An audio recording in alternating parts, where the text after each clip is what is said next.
I'm Detroit, and you know what that means. Detroit media icon Ryan Ermanni, University of Michigan great Braylon Edwards, and of course, Maz are about to take over on Woodward Sports. Every day, 2 to 4 p.m., it's the best Detroit sports talk on Detroit's best sports network, Woodward Sports.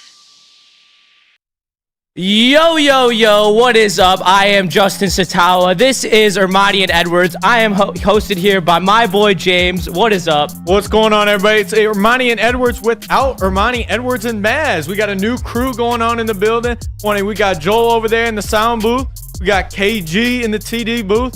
My man Chase, new intern on the Maz chair. Yes, sir. We're going to have a great show today, man. But first of all, just what you got going on this weekend, man? Hey, it's going to be a fun weekend for me. I'm headed down to the Horseshoe, and I'm going to go watch my favorite soccer team, Chelsea, play against Manchester City. So It should be a pretty fun weekend for me. How about you, James? Who you got in the game, though?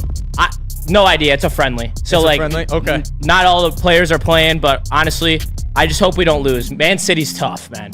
It's a tough matchup, man. Gonna get out on the golf course, man. Trying to work on my golf game a little bit. You know, I'm finally at the point where I'm consistently hitting the ball. You know, I can start getting a little frustrated about where it's being placed. Didn't really grow up playing golf, so something I'm trying to develop. And then, you know, man, just the usual training, running hills and stuff. So chat knows my diet, my schedule type thing. So what's going on in the chat, everybody? So let's go around the room real quick. I want to see how everyone's feeling on this day with this crew. How we do it, Joel?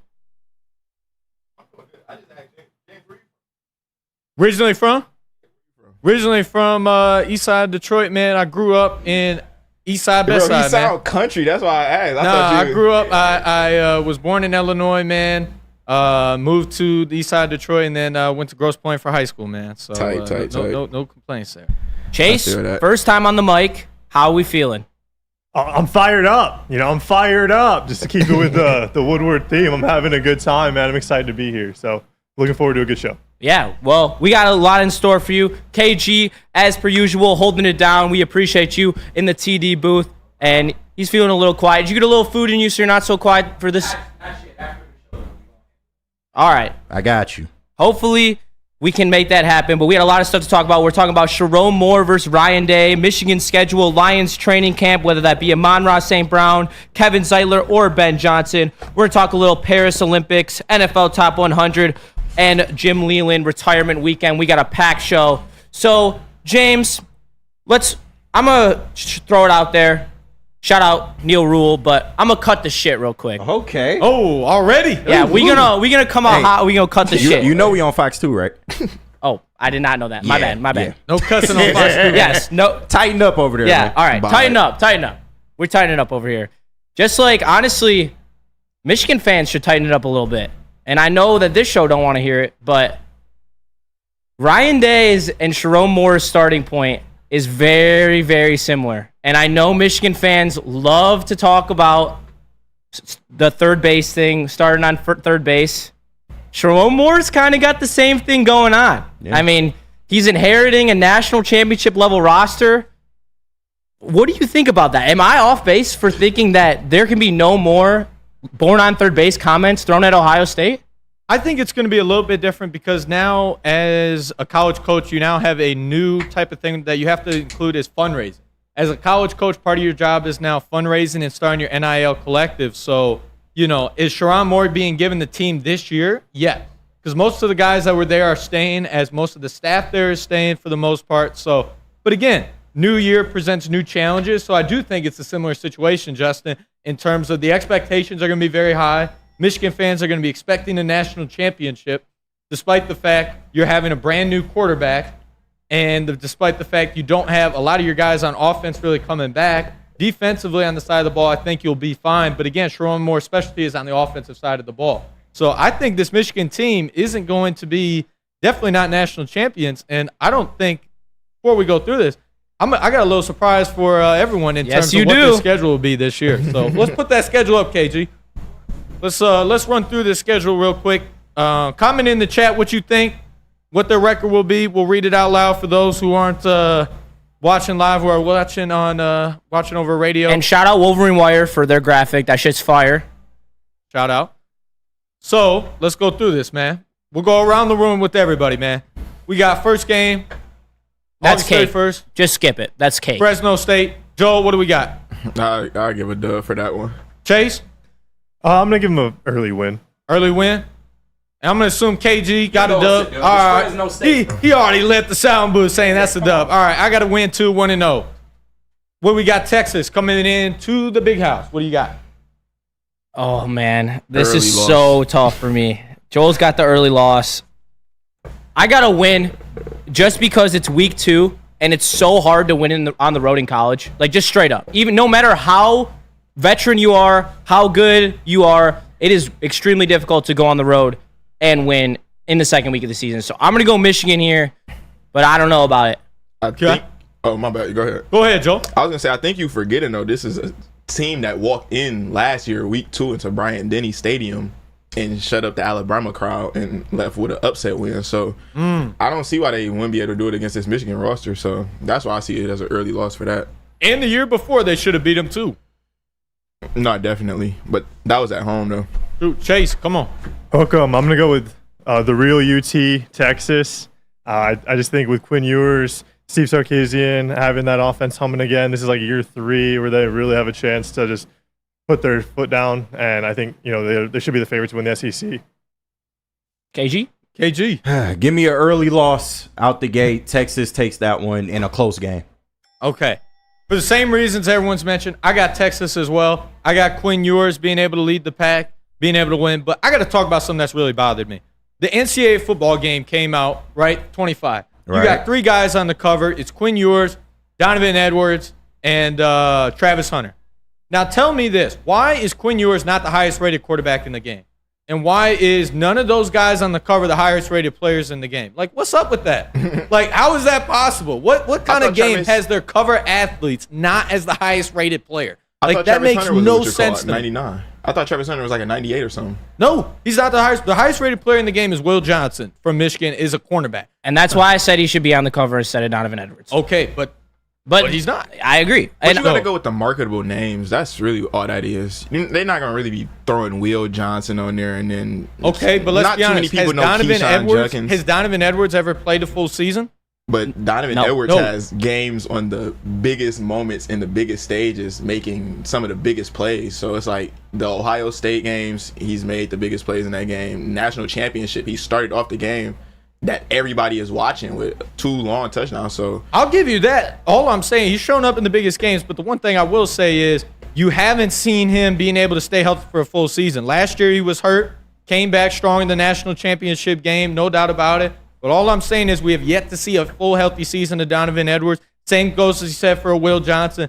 And that's what I think is going to be Michigan's downfall this year, coming into a Texas team. I think that Texas will be healthier. I think they'll be stronger. And I think especially coming off that Washington loss, they're going to be ready to prove something down in Ann Arbor in week 2. We'll keep going through. Arkansas State, is anyone here objecting they get the dub there?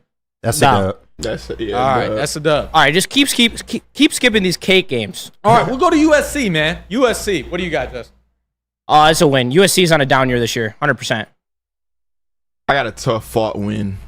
Tough fought win. Okay. Fought. Yeah. Michigan easy. USC does know how to play defense. There we go, Chase. Yep. They will continue to not play defense. Michigan takes a blowout. Okay. I like the think- blowout factor as well, KG. Can't lie. I think it's going to be a close game. I think Michigan's going to be favored by a lot in this game.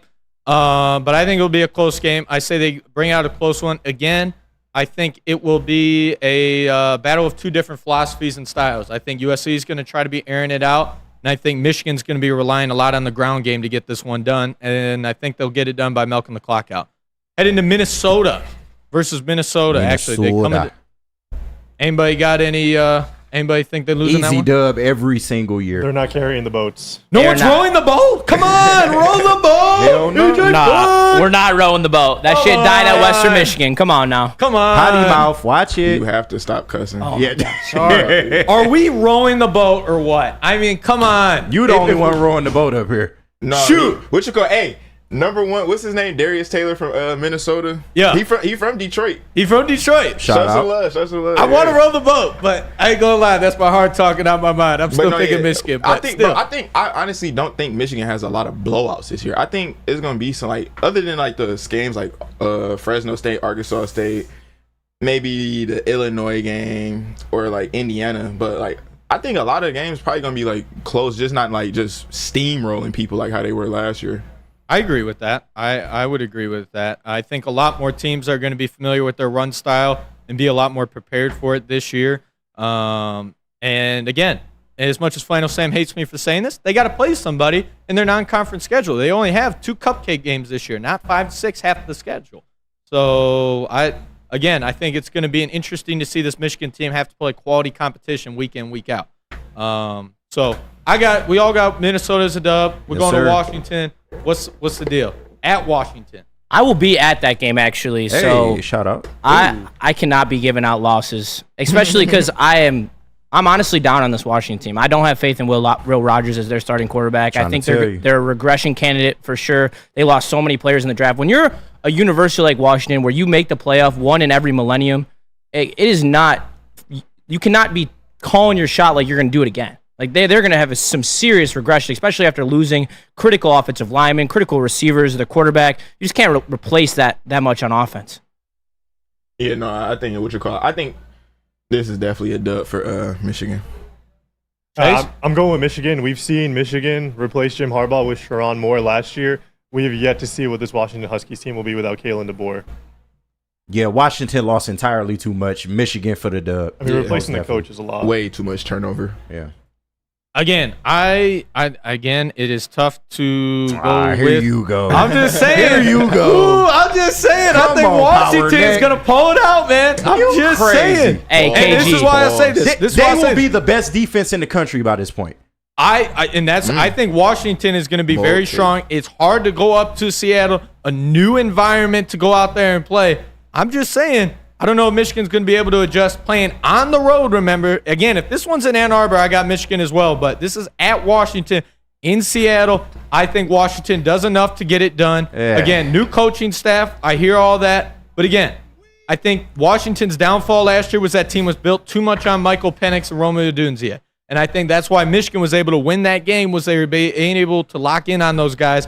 I think this will be more of a distributor type of offense. I like what Washington has done and brought in their quarterback play. And I do think their coach from Arizona, I believe it's Jeff Fish, if I stand corrected, I think he'll do a good job with this Washington team. Turned around an Arizona team that had been in the doldrums forever in the Pac-12. I think he'll be able to take this Washington team to another Pac-12 title. Ryan Ermanni would be sick right now, man. He would be ashamed of you. KG, fans. just wait. It's not even. He's not even there yet. He's got more bullshit to spew. That's true. So you got right back now? to. No, go ahead. My bad, Joe. No, I'm saying it's at 4-1 right now. That's the record. I'm just trying to keep. So for track. me, I got them at. You what got we do at back-to-back 6? losses. No. You I didn't say roll the boat. I was just calling. okay, I got okay. Michigan beating Minnesota, guys. All Come right. on. All right. So I got them at through 6 games. I got them at 4-2 right now. All right. Losses to so Texas 5-1. and Washington. So yeah, 5-1. So most of us got them at 5-1. Everyone's got them at 5-1. Yeah. Does You got anyone them at- else have them? No. Okay. Yeah. So we're gonna go ahead to Illinois at Illinois. Easy dub. I don't think this is an easy. I don't think it's an easy dub. I think this is going to be a hard-fought game. Like, Illinois is a school that they live in the trenches. They breathe in the trenches. Yeah. They have the O-line and the D-line to maybe not match Michigan, but at least hold them at bay a little bit. I think that this game will be a tricky game. I'm going to still give them the win in it, but I think that it's going to be a lot closer than people think. This will be a scary game for Michigan fans. Joel? I'm gonna definitely take Michigan in this one too. I'm not too sure if it's gonna be close or not. I'm not even gonna lie and say like I know anything about Illinois right now, but I know more about Michigan. So I'm taking Illinois. I think Brett Bielema was a good coach. We've seen that defense over the last few years not only like play very well, but produce NFL talent. From Kirby Joseph to Devon Witherspoon to Jerzon Newton, they've put out guys in the draft, and I think they're just getting overlooked because of like where Illinois has been in the Big Ten for the last 10 or 12 years. But I do think this is going to be like a slip up for Michigan going into Champaign after traveling all the way to Washington too. I think That's that a back-to-back fair point. road game is going to catch them Yeah, slipping. that's the one Trap thing game. where I will say gives me the pause, but yet again, I think it's but a they big got close a game and buy they're in going to pull it between out. that. But like I said, I think easy dub just off the fact that their defense at this point in the season will be a juggernaut. So I got be an so easy good. dub, man. It's gonna be so good. It's gonna be good. Yeah, Hey, Joel. like I said, looking at it too, they're gonna have a bye coming from Washington, so they don't have time to get readjusted and everything. So yeah, they'll be fine. James, why don't you tell us about the Boys and Girls Club of America? Boys and Girls Club of America. Make sure to come out. Football and cheerleading registration is available for the Boys and Girls Club of America. They came in at 3C Sports, came in the other day. Come talk to us about the great things they're doing in the community. Not only talking about football and cheerleading, but helping your athlete on the mental side as well. Make sure to sign your child up today for the 3C Sports, football and cheerleading. Yo, let me just say, I love Planet Fitness. Trying out Planet Fitness and dang, they got lots of equipment. Not me getting a Planet Fitness membership just for the 24-hour perk. Listen, the PF Black Card is worth every penny for this hydro massage. I'm a new man. Did y'all know that the PF app has workouts you can do at home? Cheapest therapy I can find is Planet Fitness. All the benefits, all for less. Planet Fitness, big fitness energy for all. The Ally Challenge presented by McLaren is back August 22nd through 25th at Warwick Hills and Grand Blanc. Be there for PGA Tour Champions Golf, Family Night, concerts, and more. Tickets start at just $15. Get yours at allychallenge.com today. Stop searching for a vehicle and start finding one. Les Stanford Chevrolet Cadillac makes it easy. We harness the power of multiple dealerships and own the biggest selection of GM brands in the area to get you the car you need. With the Les Stanford Group, you'll have access to 4 different dealerships, providing you with more makes, more models, and more choices. We're connected to more than 1,000 vehicles. And with so many high-quality CPO vehicles available, you'll find new car quality at pre-owned prices. You can start and end your search at lesstanford.com today. Braylon Edwards here, Premier Pet Supply. Man, just looking around, who's got it better than pets?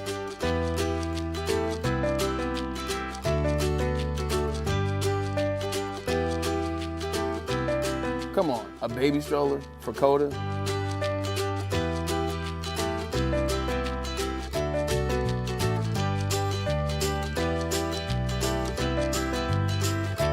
A chef for Lola, really?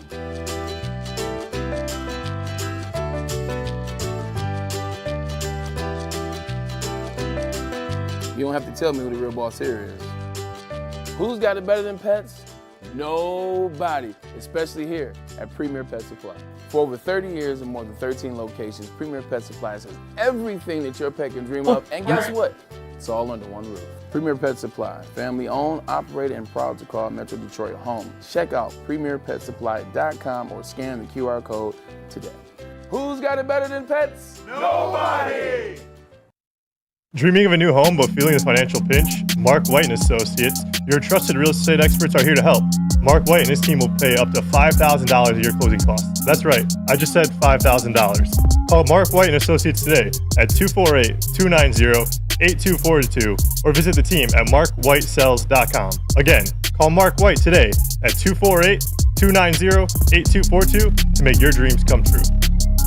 Welcome to Ermanni and Edwards with Maz, but this is more like the KG babysitting show because we have all the interns here and KG running the TD booth.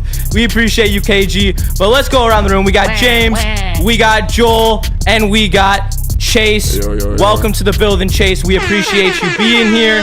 First of all, can we give it up for Chase? First live read, okay. Yeah, no, he killed that shit. And Justin, oh man, we almost went through a whole opening segment without Justin cussing, man. Oh my God. We're so close. But hey, maybe next time. There's still some other breaks coming up. With So, Justin. put that graphic back up because I'm about to piss off some Michigan fans. Yes, you are. And I'm going to stand my ground on this. I will die on this hill. I will die on this hill right here. Put that graphic back up, KG. Y'all are not ready what this man is about to say. And honestly, the first person that I'm gonna have answer this is Joel. Go ahead, Joel. No, after you. Okay. You and then Joel. What I'm answering. I want him to be. We are on the schedule so far. We've been through 7 games. I got them at 5-2 right now. Respectable 5-2 losses at Texas and Washington. Michigan State's coming into town. Coming into Ann Arbor. And I'm gonna say something that's gonna shock some people. I got the Spartans, baby. I got the Spartans. Where is it? Yeah. Green and white, baby. And here's why I'll say this right now. I'll say this right now. There's 2 reasons. One, Michigan State got a lot better this year, especially in the transfer portal. One of the guys I played against was a UMass transfer coming in. Guy was untackable. Ran through us. Great running back, great speed, great vision, able to catch the ball in the backfield as well. I think he'll be a valuable piece of that Michigan State roster. A group of 5 guy making the jump, I think he'll do just fine. I think as well, too, I think Michigan State finally has a coach who understands their identity. I can't get over this enough. Jonathan Smith is like a Mark D'Antonio type of coach. He understands that Michigan State is not a big-time school that is not going to recruit with the likes of a Michigan, Ohio State. Okay, the reason why Michigan State won with Mark D'Antonio is because they constantly took 2 3-star guys, walk-ons, and turned them into NFL guys. And this is the same thing that Jonathan Smith is about to do in East Lansing again. And I don't think this Michigan team is going to take Michigan State seriously. I don't think they will. I think they've beaten them a couple times in a row. It's a home game. I think Michigan's going to be coming in hot after that Illinois win. And again, I think Michigan State this year will go 8-4. I think they will have a bounce-back season. That is my sleeper team in the Big Ten. I'm calling it now. Put it in the chat. Pin this message. Do whatever you got to do. He's standing on it. I'm standing on it. Staying on business. Hey, I'll be back in the building if people want to come find me. I'll be back here. He said he's here. I'm staying on business. Go ahead, Justin. What you got? No, I want to hear Joel's opinion because I know Joel. Hey, he's a Spartan, but the one thing I will give Joel credit at all times is he is fair towards the Michigan State Spartans. He is not a slappy. And I actually genuinely want him to say that Michigan State's going to beat Michigan if he's going to say that because I don't think he is. I think he's going to say Michigan's going to beat State. No, what you call it? No, this is definitely, I say all the time, rivalries are games where any team can win it. And especially to James' point, we really don't know much about, we know MSU on paper right now. We haven't really seen them play. So we don't know what we about to get by, what's that, like week, I can't even see, like week 8. So it's like by week 8, it could be a completely different story. Alex Orji could be terrible. So, and then like you said, that's a game that they probably gonna be sleeping on last 2 years, or last 2 years they done whooped up on them. So they probably thinking like, oh, we just gonna keep going, same thing. But it's probably going to be like MSU's Super Bowl because they know this is probably going to be the biggest game they're going to have all season. So they probably come in a little bit more motivated than ever for any game this whole season. And, yeah, they probably will. And I could definitely see an upset in that game. No, I see I could see an upset. Like, I see where you're saying I could see it, because it is a rivalry game and it is Michigan versus State. But I want you to sit here and tell me right here, just like Power Neck did, that they are going to beat Michigan. Hand me the helmet, Power Neck. Hand me the helmet. All right. Put it up. Go green. No, just put the camera up. Yeah, go green. Go white. He's taking MSU, a smart guy. I got to read some of these in the chat real quick. We got, he's effing delusional. And I got, it take blue and yellow to make green. Oh, this one's my favorite. Where is it? I thought we were skipping the easy teams. Why mention MSU? They ain't beating Michigan. All right, that's off base. Because I'll say something. I'll be fair. Because I do think Michigan is probably going to go 9-3 or 8-4. I will say that they're probably closer to 8-4 than they are 10-2. But this Michigan State team's got talent. Aiden Childs, I think, is going to be a very, very good quarterback. And I think they're winning at least 6 games this year. Aiden Childs, first mobile quarterback MSU's had. Just saying. He was pretty darn good at Oregon State last year, folks. Michigan does not struggle with mobile quarterbacks. They do not. That's a Lions thing. That's not a Michigan thing. That's not a Michigan thing, but I'm just saying other teams do, and I think it adds a new dimension to this MSU roster. I'm just saying, played in the SEC down at Auburn. I think he'll do very well. We brought in some Michigan State brought in some other running backs as well. And then one last thing in the chat I saw. John Lord said, but it'd probably be the last time PowerNet going to host. LOL, Ermanni and Edwards are probably losing their mind. They probably are. Both Michigan men, and, kudos to them. But you know what? They're not in the building today, and I am. So, you know what? You got to listen to my rhetoric today. So, hey, just saying, as someone who's played, I played Division I football. I have seen a thing or two. So, I'm just saying, I got a little streak. Pulls out the unbeatable card. The one thing you can't say against him because the man is a college football linebacker. Come on, man. Let's be a little better than that. I'm just saying. That is a Michigan statement if I've ever heard one. Whoa, I played college football. Right. Listen to my rhetoric. Hey, was it the tone? It was the tone. Oh, man. The tone. Man. It's all right, Neil. All right, I'm shooting for you here. Chase, please bring some realism to this room, please. Come on, Chase. Don't do it, Chase. I mean, if we're Chase, looking I over like the you. Come schedule, on, bro. if we're looking over the schedule and we're breaking down what is likely going to happen, I already think Michigan's going to lose to Illinois on the road. I don't see them coming back home and losing another game. I don't hate that pick. I do think Michigan State has the capability to beat them because we talked about rivalries. Anything can happen. Are you throwing the helmet up though? Hell no. I'll throw the helmet up in spirit. I like to see their reactions when we root for Michigan State. But I mean, if we're being realistic, I'm gonna put my money on Michigan. And this has nothing to do with fandom. Thank you. We're just playing it off of the X's and O's. I think Michigan State in a year has that. We can give them that credit to take the dub, but it's a little too early. I think to be the man, you got to beat the man. Michigan. And I'm saying they're gonna beat the man this year, but that's fine. Play the safe pick. It's not about playing the safe pick. It's about the best defense in the country. Yes. Literally. You will not have and I can't even say that because then you're just going to bring up the Ohio State debate. But we will have more talent on our defense than you'll have on your entire roster. And we don't play a soft style of football like Ohio State does where they're going to – I mean, it's going to be both teams trying to run the ball down each other's throat. Deadass. Both teams are going to be running the ball just right at each other. It's going to be who's got the bigger dudes, who's got the tougher dudes. And I don't think that MSU can – Who are they throwing the ball to? I'm just curious. Who's Alex Orji throwing the ball to if he's the starting quarterback? Colston Loveland's still there. We're counting on a tight end. We're one of the best tight ends in the country. Hey, the Lions one of the best tight ends in the country. Is he your Brock Bowers? Man, get out of here. Yes, he is. Yes, he is our Brock Bowers. He might not be as good as Brock Bowers. But you don't even believe that. Oh, no, That's I do. a slappy take. No, it's not. It's not. No. If you're trying to tell me that Colston Loveland this season has nothing on Brock Bowers this season, you're tripping. Because Colston Loveland will be a first-round pick. He may not go top 10 like Brock Bowers did, but he's going top 20, top 25. Can we hear KG's take? Yeah, KG, go ahead, man. You've been quiet over there. ISO, man, move out the way. Are y'all effing crazy? State is not beating Michigan this year. Now, I will give State this. They finally got a quarterback. They not trotting Noah Kim out there for once. That's true. They are going to be better. This is going to be a hard-fought game. They always play us tough, but they do not have the horses. I'm sorry. We can run Donovan Edwards 40 times that game. They're not going to be able to stop him. Alex Orji, it really don't even matter what the hell the quarterback play is. Y'all not going to be able to stop Donovan Edwards on the ground. Is he going to be available for this game? Yes, he's going to be available, man. I don't know. The past 2 years, he's been dealing with stuff. He's going to be available. Don't you worry, man. Michigan is taking this game. Book it. Book it. Y'all be lucky to get 6 wins. Talking about beating Michigan. What is going on? Yes, KG, give it to him. Lucky to get 6 wins around here, man. Just to go ahead, man.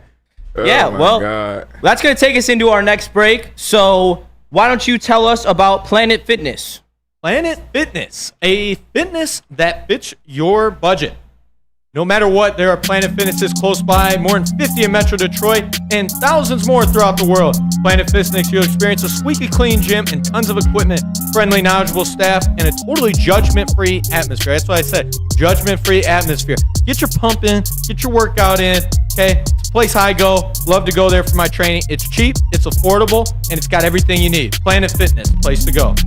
Your fitness today. It's talked about Detroit media by other Detroit media, and we love it. It's the Woodward Sports Network. I know that was your biggest take. Are we going to talk more about that? You smell that?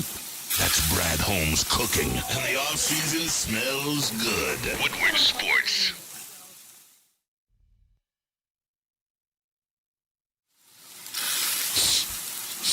You smell that? That's Brad Holmes cooking, and the off-season smells good. Woodward Sports. Come to any Lady Jane's Haircuts for Men and claim your throne for a king's treatment from one of our talented stylists. Open 7 days a week, walk in anytime. Just get to a Lady Jane's today and receive a precision haircut, scalp massage, hot lather neck shave, and a hot towel treatment. A haircut should not be a chore. It should be an experience. And that's exactly what Lady Jane's has to offer. Open 7 days a week, walk-ins are always welcome. There's always a location near you. Lady Jane's Haircuts for Men, it's wicked awesome. Yo, let me just say, I love Planet Fitness. Trying out Planet Fitness and dang, they got lots of equipment. Not me getting a Planet Fitness membership just for the 24-hour perk. Listen, the PF Black Card is worth every penny for this hydro massage. I'm a new man. Did y'all know that the PF app has workouts you can do at home? Cheapest therapy I can find is Planet Fitness. All the benefits, all for less. Planet Fitness, big fitness energy for all. Thank you to the Detroit Lions and Sheila Ham for the best season in Lions history. Now it's time to let Brad Holmes cook. Woodward Sports. You want some hair like me? Awesome is where a guy can be a guy and you can get an awesome haircut. That's Lady Jane's Haircuts for Man. Stop in, sit back, and relax. And let one of Lady Jane's talented stylists make you look and feel great. Walk in anytime, 7 days a week. Lady Jane's, it's wicked awesome. Wicked awesome.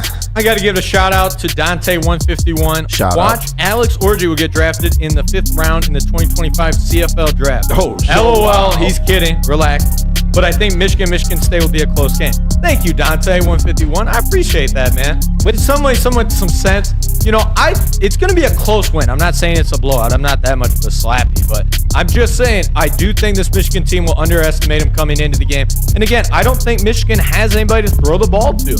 Again, if you can slow down Michigan's run game, you can beat Michigan this year. I thought J.J. McCarthy was a solid quarterback. Again, do I think he was a first-round quarterback? No. I think quarterbacks were overdrafted this year.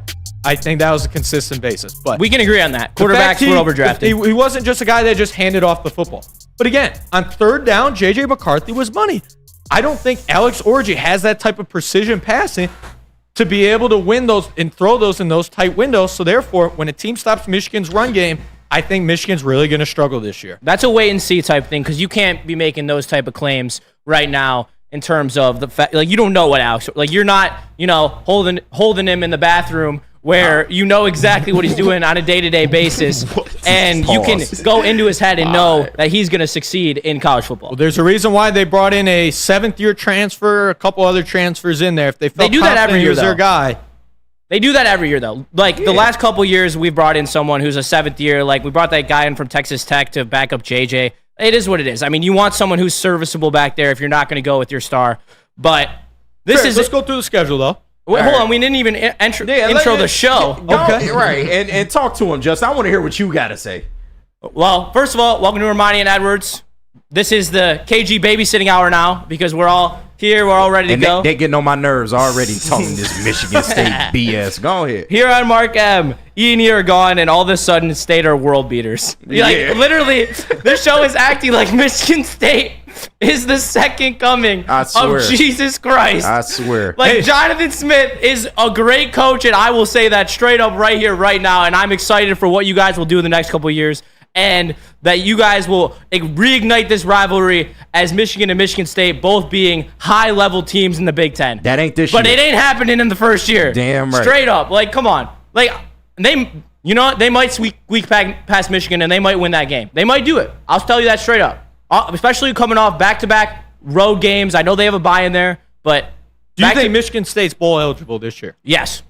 Okay, so is it really that? If you're telling me, though, if this was at Spartan Stadium, I would be the first person to tell you, you better watch out for that game. You better respect that team. But coming into the big house, off two away games, I don't believe that they'll be as flat as you say. I believe returning home gives you a new energy, a new sense of self, and it gives you the energy to be able to beat a team like Michigan State who won't be on the same level as Michigan in terms of talent. Bro, we are getting this. Again, I don't think it's crazy to say they're going to be 8-4. Everyone in this room thinks Michigan State's going to be a bold team. Yeah. Even KG, with the hater in the 7 wins. Yes, 7 wins, but that ain't one. They got an easy schedule. So he said Michigan 7 wins. win. I say 8 wins. Who's being the slappy now? All right. Pull up the rest of the schedule. Let's get through this. I guess, man. Come on, man. Come on. What's your call? I don't even know shout out to nobody with the $2 dono over July. Or no, this is August 3rd or August 2nd speculations for week 8 in October. It's not even gonna probably look as close as to what we even thinking right now. It's probably gonna be a whole different narrative. So let's just get to the next 3 games. All right, we're at Oregon. Yes, sir. Hey, Oregon's coming to. Before that, go ahead. Shout out to nobody. $2 dono. Juices and Power next show. What? Let's go. Hey, I heard it. The rookie show. I'm kind of down with it. We're gonna call it the rookies and the vet with KG. the vet in the TD booth. Yes. So shout out. Rookie and the vet. I'm both. The rookies because I'm technically a rookie still too. Technically, That's the rookie of the year, though. Yeah, damn right. Hey now. Pay respect. We got Pablo Prigioni. That's what he is. Oh, come on. Wow, don't that's a disrespect. low Don't disrespect. Pablo Prigioni was like a 36-year-old rookie. Okay, let's go to Oregon. At home, Michigan's at home. What do you got? They're losing. Ooh, They're losing. Yeah. they're losing. I ain't gonna Okay. front. I'm gonna be completely straight up honest with you. This Oregon team is so good, so good. Almost made it through a whole Hey, segment. I didn't finish the word though. I didn't finish the word though, so I get at least some credit. I've been trying my best over here, but I'm sorry. I come from a hockey background. It's an everyday thing, but I understand. Either way, Tighten this up, though. Oregon team, Taz Johnson, receiver, unreal. Dylan Gabriel, at least I won't say that Dylan Gabriel is somebody who absolutely jumps off the page. He's not. You have him as a Heisman front runner? No. All right. I think that he's a college game manager, but he's exactly what Oregon needs. Yeah. Oregon What? just needs someone to sling the ball out to where Bo Nix was a college game manager. Facts. Wow. Facts. Their offense is built off that. Those RPOs Bo are Nix at all Oregon. short passes. He just need if you At get Oregon, the ball Bo out. Nix wasn't a game manager. If you That's get cap. A game manager? Yeah. Well, at Oregon, Whoa, Bo Nix was not a game manager. What's the definition of a game manager? See, that is my just definition of a game manager is a little higher than most people because hyperbole. honestly, you could debate. It's close. That Goff is a game manager. He is. Oh, all right, bro. Look, I'm gonna be straight up because game manager gets Is JJ thrown. McCarthy a game manager? Yes. Yeah. 100%. Okay. All right. 100%. And above average one, but yeah. Anybody who relies on their weapons for their success almost completely, because Mahomes doesn't completely rely on his weapons. Aaron Rodgers in his prime didn't completely rely on his weapons. So Tom he didn't Brady in rely his prime on didn't. Jordy Nelson, Devontae Adams, or Mahomes doesn't rely on Kelsey. You could and argue Tyreek he Hill? made all of them. I'm not gonna lie. Can we get to the next games, bro? No, yeah, because we've been on this since we started the show.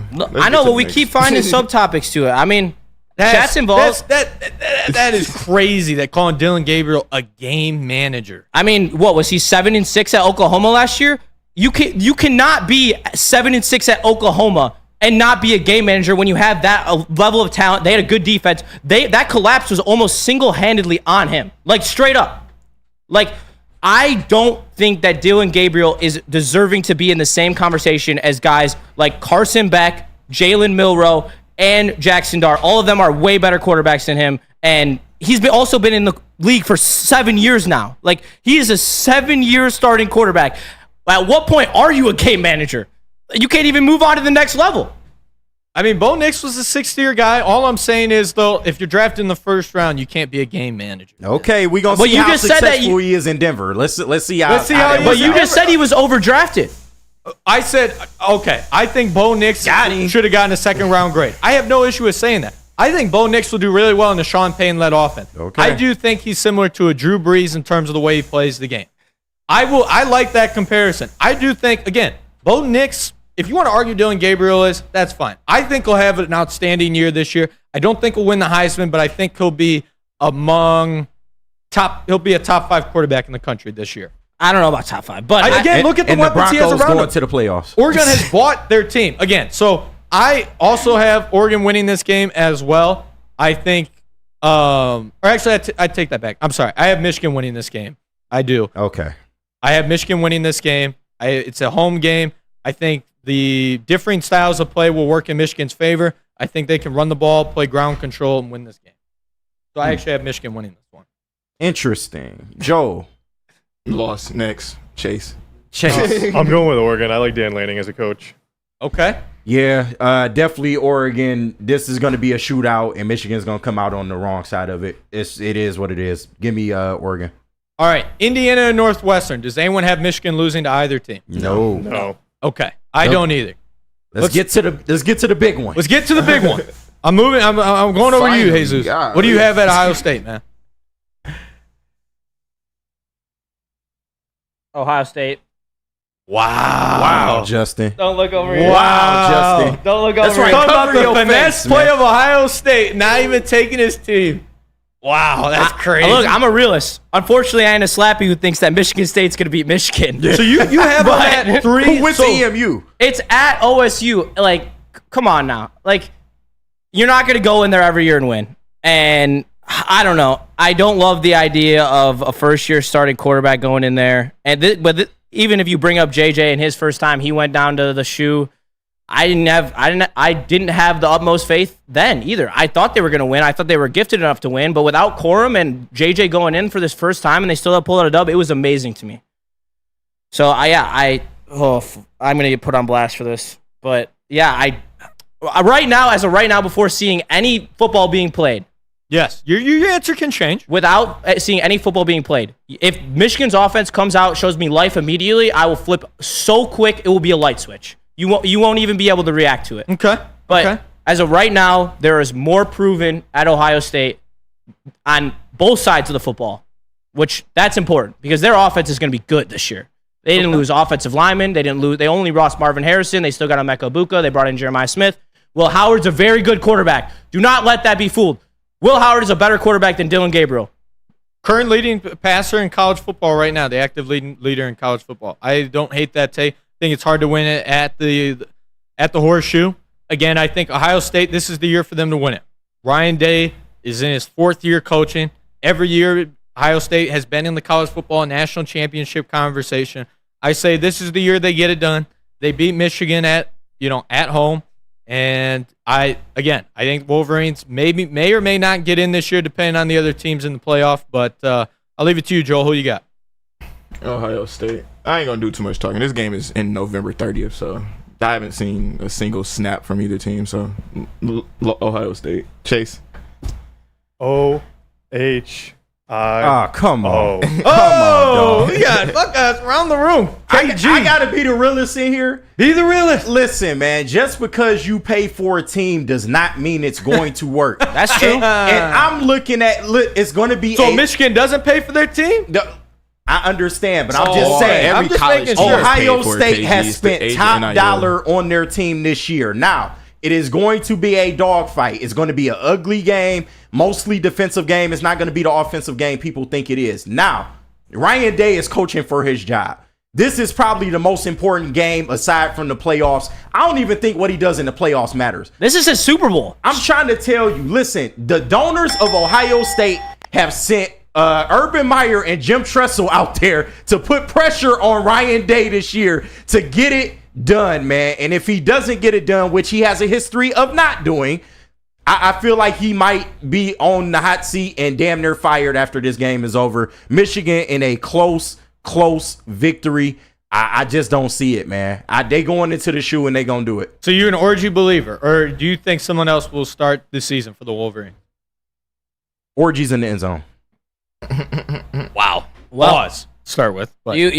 That's it's a lot of stuff going around this room. There's been some Michigan State love. There's been some Michigan hate. There's been, honestly, I feel so dirty right now. So let's recap. I got him at 9-3.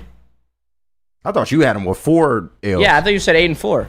I got losing to Texas. I got him losing to Washington State. Yep, 4. I got him at 8-4. Didn't you say I lost to Illinois? No. I said they beat Illinois. Oh, okay. I got Michigan them at 4. State. Okay. Yep. Right. I got them 10-2 and making the playoff. I have their loss to Oregon. Power Nick, you got them losing to Ohio State, right? Yes. So I have them losing to Texas, 8-4. Washington, Michigan State, and Ohio State. So 4. Okay. 8-4. Yep. Chase? I got them at 9-3. I think they're going to lose to Texas. I think they're going to lose at Illinois, and I think they're going to lose to Ohio State. Do you think they made the playoffs at 9-3? Possibly. I think that, like you guys talking about earlier on, I don't know if it was Wake Up Woodward or BDE, but the idea of like possibly Michigan or Texas at a 9-3. I think we see Florida State or a team like that getting left out before the Big Ten or SEC gets the boot in the playoff. If that happens again, I will literally riot. Oh, it will. That is it will happen. Don't you worry. The Big Ten and the SEC are on a different plateau than the ACC. Joel? So, y'all think Florida State should have made the playoff? I don't. No. Not this year. I was saying last year, if the 13-0 situation happens again and they don't get in, which Even with the same circumstances? Yeah. That's not possible this I year. think the playoff format eliminates that. that eliminates it. Does. I mean, didn't JT Barrett break his ankle in the third quarter against Michigan, and then Cardale Jones took over? They went to Cardale Jones had ever. played like 3 games before they could see like, all right. Right, but I mean, like, look at how legit. badly they beat Wisconsin and then they went into the playoffs. That's what I'm saying. Cardale Jones put games on tape. The game that who was it for Florida State? Rotmeyer. He looked horrible. Yeah, I would say he played terrible. So they were like, why would we let him in the playoffs? Yeah. No, for real. But what's your call? What was even the question? Oh, I got him at 8-4. All right, so we're feeling 8-4 to 10-2. I got 10-2. 10-2. The only one with 10-2. I got 10-2, dog. We just have our losses in different. You we right. just have our losses in different places. You're right. One comment from the Woodward Sports chat thread. Make sure you get your thoughts in there. Goff is an elite game manager, and that is exactly what I would specify Dylan Gabriel as. He's an elite game manager. He can win you a game, but at the end of the day, he's still a game manager. I just think that's such a load of crap, though. Like, what is a game manager? Said a load Like, of a crap. guy using his weapons makes a game manager? Go ahead, Chase. Well, I was gonna say, isn't a manager like the boss, and isn't the quarterback like the boss of the offense? I think isn't every quarterback a game manager? It's just like, what extent do you like run the offense? Well, no, the whole thing where it comes from is game managers versus game changers. That's what he's forgetting to add to it. So a game changer is a person that's like a Patrick Mahomes, a Lamar Jackson. Like a Patrick Mahomes is gonna like, you can throw him out there with anything.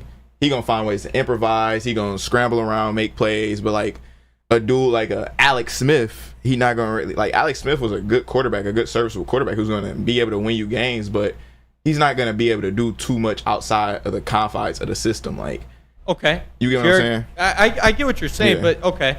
We'll say Mahomes, separate class. I can agree He's with a that. game Everyone changer. in this room can Yeah, agree he's a with game that. changer. You can't. Josh okay, Allen. he's a game Josh changer. Allen, game changer. Yep. Josh Allen, a game changer. Yes. Arguable. I You think think that's Josh arguable. Allen's a game manager? Well, I don't think he's a game manager, He's a but game changer? he's more of a gunslinger. Like he lives and dies on deep balls Yes, and but things that's of that where the nature. game changer thing come from. Like, okay, yeah, they're gonna improvise for the good, but also in that it can be for the bad. So, too. all right, Joel, put in, because we're going to talk Lions training camp coming up here, and part of it is about Jared Goff, and we're going to talk receiver play. But since we're on this, what are your guys that are game changers then in the NFL right now as at the quarterback position? And we'll talk about that after we go to break. Go to break? Go ahead. We What do we got to got? talk about Dr. Pierce, so hit him with that. Yeah, attention sports fans, don't miss out on expert injury insights with Dr. Jeff Pierce of Michigan Sport and Spine. Join Dr. Pierce every Tuesday during Big D Energy and Thursdays during Ermanni and Edwards, where he offers his top-notch injury advice. Trust the guy that DMAC trusts. Dr. Jeff Pierce is here to help keep you in the game and performing at your best. For more information, visit MichiganSportandSpine.com or call 248-426-9944. Braylon Edwards here, Premier Pet Supply. Man, just looking around, who's got it better than pets?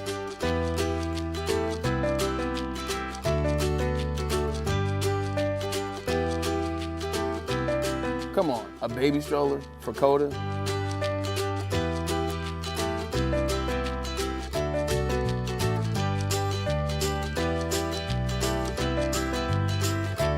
A chef for Lola? Really?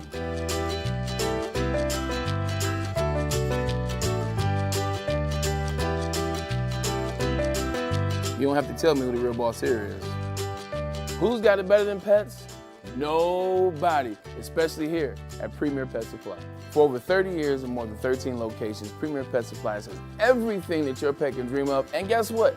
It's all under one roof. Premier Pet Supply, family owned, operated, and proud to call Metro Detroit home. Check out premierpetsupply.com or scan the QR code today. Who's got it better than pets? Nobody! Come to any Lady Jane's Haircuts for Men and claim your throne for a king's treatment from one of our talented stylists. Open 7 days a week, walk in anytime. Just get to a Lady Jane's today and receive a precision haircut, scalp massage, hot lather neck shave, and a hot towel treatment. A haircut should not be a chore. It should be an experience. And that's exactly what Lady Jane's has to offer. Open 7 days a week, walk-ins are always welcome. There's always a location near you. Lady Jane's Haircuts for Men, it's wicked awesome. A ton of fun, a ton of sports, and a ton of man meat. Welcome to the Woodward Heavyweights, live daily 5 to 7 p.m. on Woodward Sports. Soroki's Crispy Chicken and Pizza is taken all over Michigan, known for their quality hand-battered and hand-breaded chicken tender sandwiches and New York-style pizza. And don't forget about those biscuits, folks, to die for. Locations popping up all over Metro Detroit, doubling the number of restaurants this year. Just had their grand opening in Madison Heights. Be sure to stop in and try a mega station near you, or go to www.sorokis.com. Welcome back, Ermanni and Edwards with Maz, except today it is Justin James, KG, Chase, and Joel. There's Around the Horn. I was going to say let's go around the horn, but there it is for you. We got the rookie and the vet in the building today. Yeah, rookies in the vet. We're going to pick up where we left off, but first I want to do a couple things. Talk about Lions training camp. Talk about Amon-Ra St. Brown looking real good at training camp. Is there anyone, clearly the number one receiver in the Lions room. Got his brand new off his fresh contract extension. I don't think another all-pro season out of him is out of reach. I think he can get another first-team all-pro selection. Hopefully he'll get a Pro Bowl selection. But KG, go ahead, pull that video up. I got him doing that catch during camp. But what does the room think here? Oh, that was nice. Nice. What are my thoughts on Amon-Ra? What are your thoughts on Amon-Ra this year? What are your expectations for him? My expectations? Well, my expectations for Amon-Ra start and end with he will be the heart and soul of this offense. Everything, honestly, goes through him. If he's open, the ball's going to him. He's our best player on offense. He's our I wouldn't say most dynamic, because J-Mo and Gibbs would have something to say about that. But he also brings this level of calm and control to this offense. The fact that he's so reliable, he's there through injuries. You don't have to question anything about Amon-Ra, and that's my favorite thing about Amon-Ra. I'm expecting, 1,300 yards receiving from him. I'm not expecting an all-pro from him. I think this offense will be even more balanced than it was last year. So I'm going to say not all-pro, and not even Pro Bowl, because we won't be there. We'll be in the Super Bowl, baby. Yes, sir. Well, you still get the Pro Bowl nod, but... I get you. Oh, they don't take those away? I honestly thought they took them away. No, you get the Pro Bowl nod, but there's just an like alternate. Tom Brady got a lot of Pro Bowls, but he didn't really. I like where your head's at. Go ahead, Joel. What do you think? I would say I was actually just saying this yesterday on Yin Yang. I'm like, I don't really like to set expectations too much, because when you set expectations, you really only set yourself up to just get disappointed, because no matter what, it has to exceed the expectation for you to really even feel satisfied with it. They didn't disappoint us last year. No, they definitely didn't. But so it's just in that. So, but even still, they got to the point where they exceeded that. I was saying, like, I just want the Lions to get to the playoffs and win one playoff game. They got there, won 2 playoff games. So they exceeded it, and that satisfied me. But if they would have probably just won that one and then lost against the Bucs, then I wouldn't have been satisfied. So you get what I'm saying? But for what I could see, Amon-Ra doing, I could see, to Justin's point, to I guess agree but disagree, I could see it being more balanced. But I think the fact that we more nationally recognized now, we're probably going to see a lot of players on our team get nods for things like that.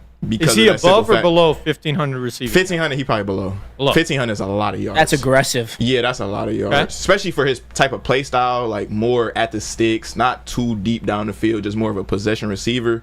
And probably with a lot of more weapons go off disposal now. I still see him probably at like Justin said, probably 12, 13, 1,500 a lot though. Chase? What I'm hoping to see out of Amon-Ra this year is top 5 in the league in receptions. I'd like to see north of 1,200 yards. And then, just some more of that consistency that he's been since he got drafted. He's the one guy you can rely on. And I know a lot of people have been calling Sam Laporta that security blanket, but I really think Amon-Ra became this blend of like a Julian Edelman type player that you can rely on, always there, to when the quarterback needs him. I think he has like the dynamic abilities of like someone like Adam Thielen when he was up there in top 5, leading the league in receiving yards, just because of that. I think he's a little shifty after the catch. And I think, like I said, when you're up there catching all those balls, that you're probably you're probably gonna be up there with those receiving yards too. So I'm hoping for a nice good year out of Amon-Ra.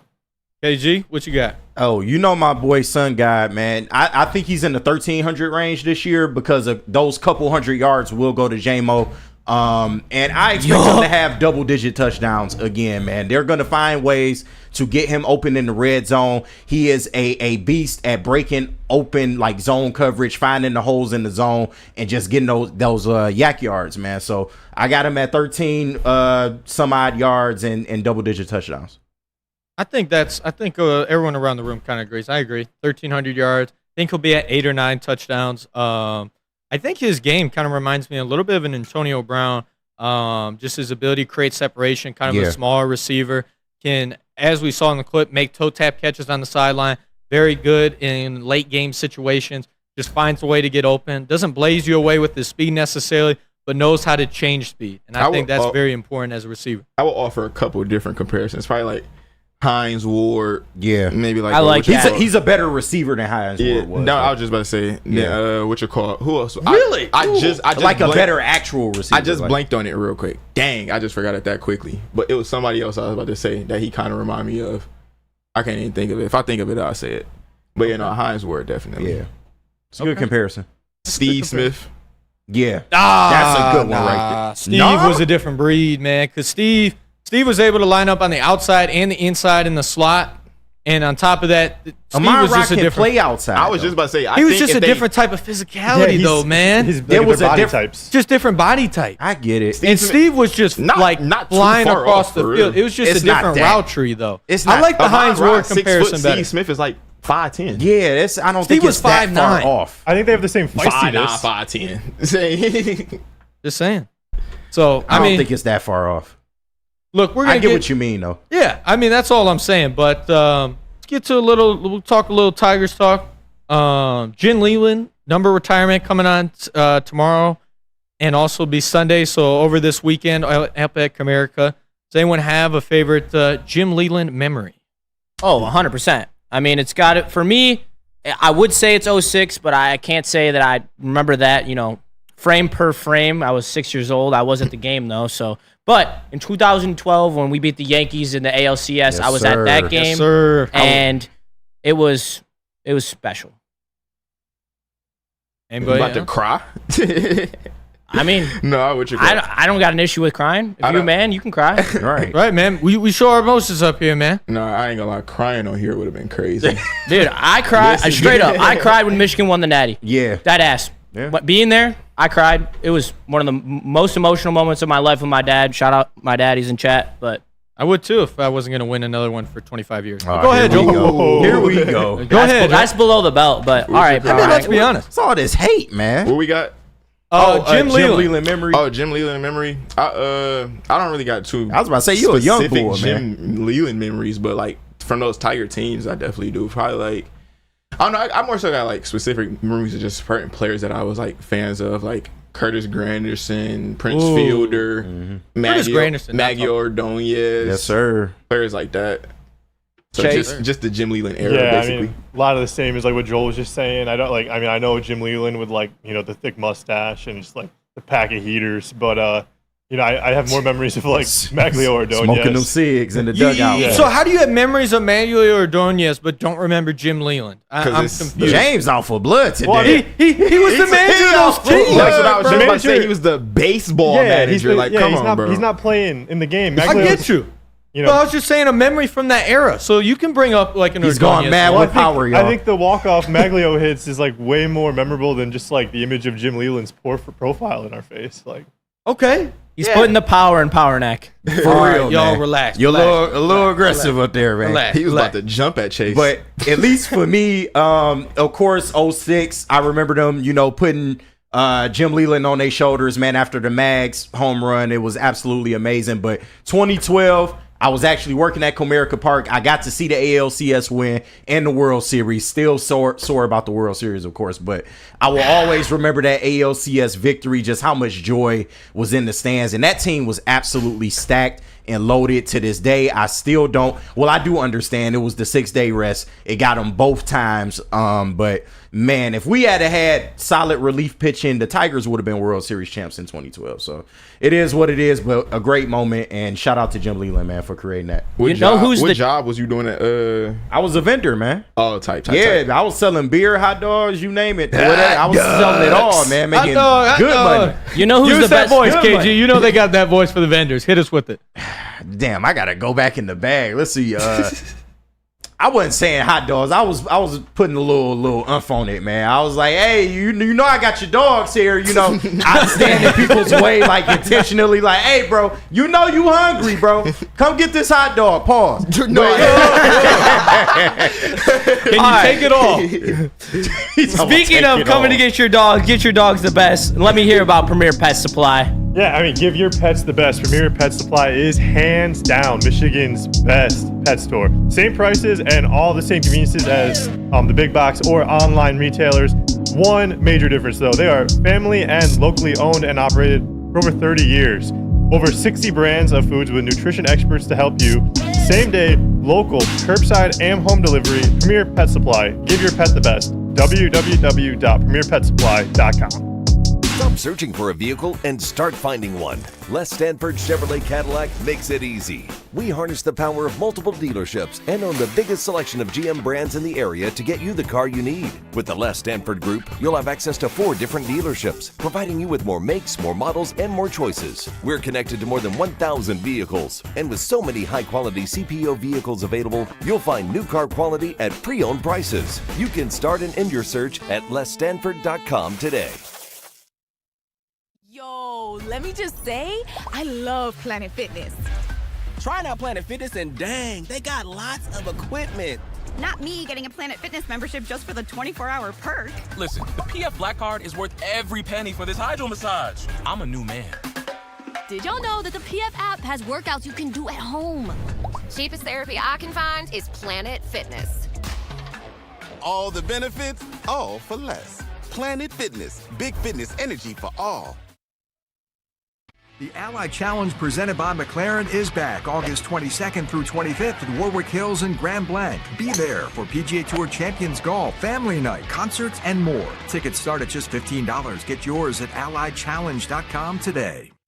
The most talked about Detroit media by other Detroit media, and we love it. It's the Woodward Sports Network. Les Stanford. What happens when you run a great business for over 50 years? You expand and offer more products to more people. This is exactly what Les Stanford did by adding Les Stanford's Buick GMC. The same great service that customers have come to know and trust on Woodward Avenue just south of 9 Mile. Check out Les Stanford in Dearborn today at lesstanford.com. Les Stanford Chevrolet. Together, let's drive. Welcome to Ermanni and Edwards with Maz. I am Justin. That is James. We are here. This is the Rookie Show. Let's go around the horn real quick. We got the vet of the squad, KG, Rookie of the Year. What up? We got new intern Chase making his debut on the mic. Doing reads. How's it going, guys? Yes, sir. And then we got my podcast partner in the audio booth. Shout out, Joel. Don't give yourself a round of applause and not do it for nobody else. So hype. Hey, we're in hour 2, man. How you feeling in hour 2? You feeling good? First time on the desk? I'm feeling good. I feel like I got all the swearing out of my system, and I'm really trying over here. Okay. I'm low-key fighting demons, but that's okay. Shout out to Hockey World for making me fight these demons of having to not swear all the time. But speaking of hockey, and some demons, honestly, that have been going around for the Red Wings is the fact that Lucas Raymond and Mo Sider are not signed, and it is August 1st. Though they are restricted free agents, and they are the 2 integral cornerstone pieces of this Red Wings roster. And I'm going to swing it to Chase first, because Chase is my guy when it comes to hockey. I love talking hockey with Chase. Chase, what do you think's going on? Because it is August 1st, and we still do not have our cornerstones locked up.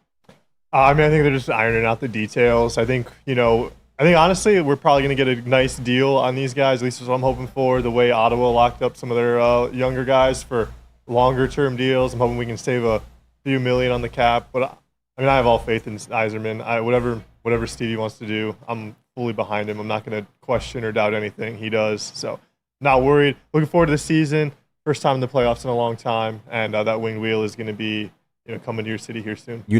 Car flag season. People would call you a Steve by saying that. Yeah, that's fine. I'll be the biggest Steve bot. You can tat it on my forehead. I don't mind. Hey, no, Stand on business. I'm with that too. Steve Yzerman can do very little to no wrong in my book because I see what he's building. I have looked in depth on his Tampa rebuild, and I see where he is trying to get to, where that level of production coming from your youth. Power Neck, I'll swing it to you like this. Do you think that it's more likely that Raymond and Sider get bridge contracts so that they have the potential to be paid when they're in the middle of their prime, or do you think that they're going to end up being locked up long term? And that's why it's kind of stuttering a little bit, and we're not seeing the result of the contracts signed already. I think Snyder will get signed. I think Raymond's going to have to play it on a bridge deal. I think, I think there's a lot of pressure going into this year for this Red Wings team. I think this is kind of the prove-it year for Steve Yzerman. You've seen steps in the right direction for the Detroit Red Wings. They're building the foundation the right way through their drafting, through the developmental league. So, again, I think what you're going to need to see from them is, can they win a playoff series this year, right? They signed new goalkeeper this year, right? Cam, I'm trying to think. What was it? It was Cam. Help me out here. Cam Talbot? Cam Talbot. Talbot, thank you. Cam Talbot. So I think he'll be a big addition to this team, being able to help them be a lot better in terms of goalkeeping this year, which I think will win them a couple extra games this year. Then you look for the development of some guys on this Red Wings team. Again, I think the expectation is to win a playoff series this year if you're the Detroit Red Wings. Did you say win a playoff series? Win a playoff series this year. All right. Man. Hey, damn. I think that's aggressive. That's steep. That's a failing season otherwise. They should have made you can't say that. You could have made the playoffs last year. You can't say that. You can't say that. What? So you didn't expect them to be in the playoffs last year? Not necessarily, no. When we got close, I was kind of hoping, but at the end of the day, I kind of knew what this team was. I didn't necessarily even think that they would even be put in a place to do that at the end of the season and have a chance to play meaningful games coming down the stretch. I think this team is, but winning a playoff series in the NHL is extremely difficult, especially where the Wings are right now. I don't think that they're going to have the infrastructure that they'll have the year after this year when they're going to win multiple playoff series. I think it's not going to be one playoff series. When we win playoff series, it's going to be multiple. What do you think is going to change from this year to next year? Do you really think the development's going to be that big of a difference 2 years later? 100%, no doubt. This Red Wings organization in their farm system has been sitting there waiting for we have the number 2 prospect pool in the entire NHL. And it's only getting better. This year, MBN got drafted really high and graded out really high. There is no shortage of good prospects in Grand Rapids. And the difference between hockey and baseball, where you see all these players flame out in the minor leagues, it's more of you truly know when you see a player doing the little things. They go into the corners. They win faceoffs. Like, if they can do those things, they'll be NHL players. And that's what Steve Yzerman looks for. And then he looks at the talent. He makes sure you can do the little things, and then he looks at the talent. So you're about to see a roster that has one of the best young decors in the league, one of the best goaltending tandems, which is also young as well. And then you're just going to see the vets that we have signed on these short-term deals be able to bring this team up and coach up. Like, you saw the growth of Raymond from Kane last year. There's just so many things to be excited about with this team moving forward. And it's I'm going to say it, and I hate when people say it, but I'm going to say it. It's about patience. You got to be patient. This rebuild is going to take a while. It took Steve 10 years in Tampa, and we were put in a worse situation. He was put in a worse situation in Detroit than he was in Tampa. In Tampa, he inherited Hedman. He inherited Stamkos. There was no one on this team like that. This team was at a talent discrepancy, and they have risen, and they are almost ready. They are so close to being ready to win some playoff series, but I just don't know if it's yet. If they get a good matchup, they could do it, though. I mean, if we're going to use an analogy, Steve Yzerman bought a house that was in complete disarray. He had to tear it down, a complete rebuild. The foundation is built, the concrete's poured. We've seen the framework of this team starting to be built. Now, like, as these next couple years roll, they're putting the drywall in, they're laying in the carpet, and we're about to, see this house get on the market and sell for a lot of money, because this is going to be a very, very good team that gets built over these next few years. We haven't really seen invite some company. I would say like 2 years. I think we have a chance to be in the playoffs this year. We need to see these guys out a of chance. Yeah. A chance. If you're saying a chance, why would you sign Snyder and Raymond to extensions? If you really don't believe in it, that's what bothers me. You have a chance. You almost made the playoffs last year, and you're saying that that's regression if you're not making it in. Power Deck is on a power trip today, man. I'm telling y'all.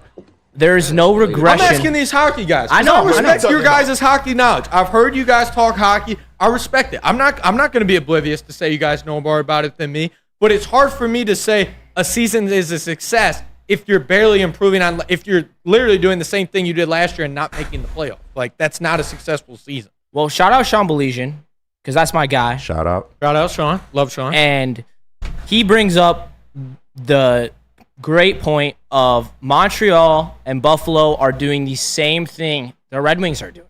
They are building the right way. It's hard for me to say the Wings are going to have the best decor in the future because the Montreal Canadiens exist. They have one of the most loaded defensive prospect rooms that I've ever seen in my life. And then on top of that, you're not going to see full regression from Carolina. They were able to retain a lot of their key pieces. You're not going to see any regression from the Rangers. They have almost the exact same roster as they had last year. You're going to see a little bit of regression for the Bruins for losing Allmark, but that yet again they have Swayman.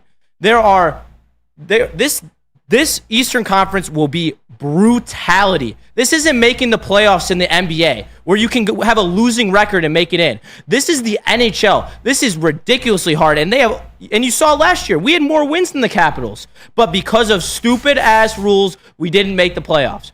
Last year, we rely a lot on veteran talent.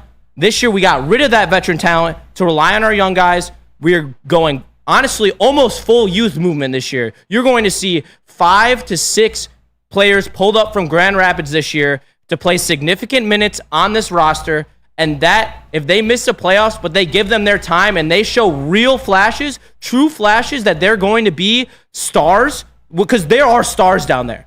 And then when they come up, they're going to start eating, especially Nate Danielson. Shout out Nate Danielson. That's my guy. He's going to be one of the, I can't say one of the best centers in the league. That's getting a little too ahead of myself, but he will be a really good center in the NHL.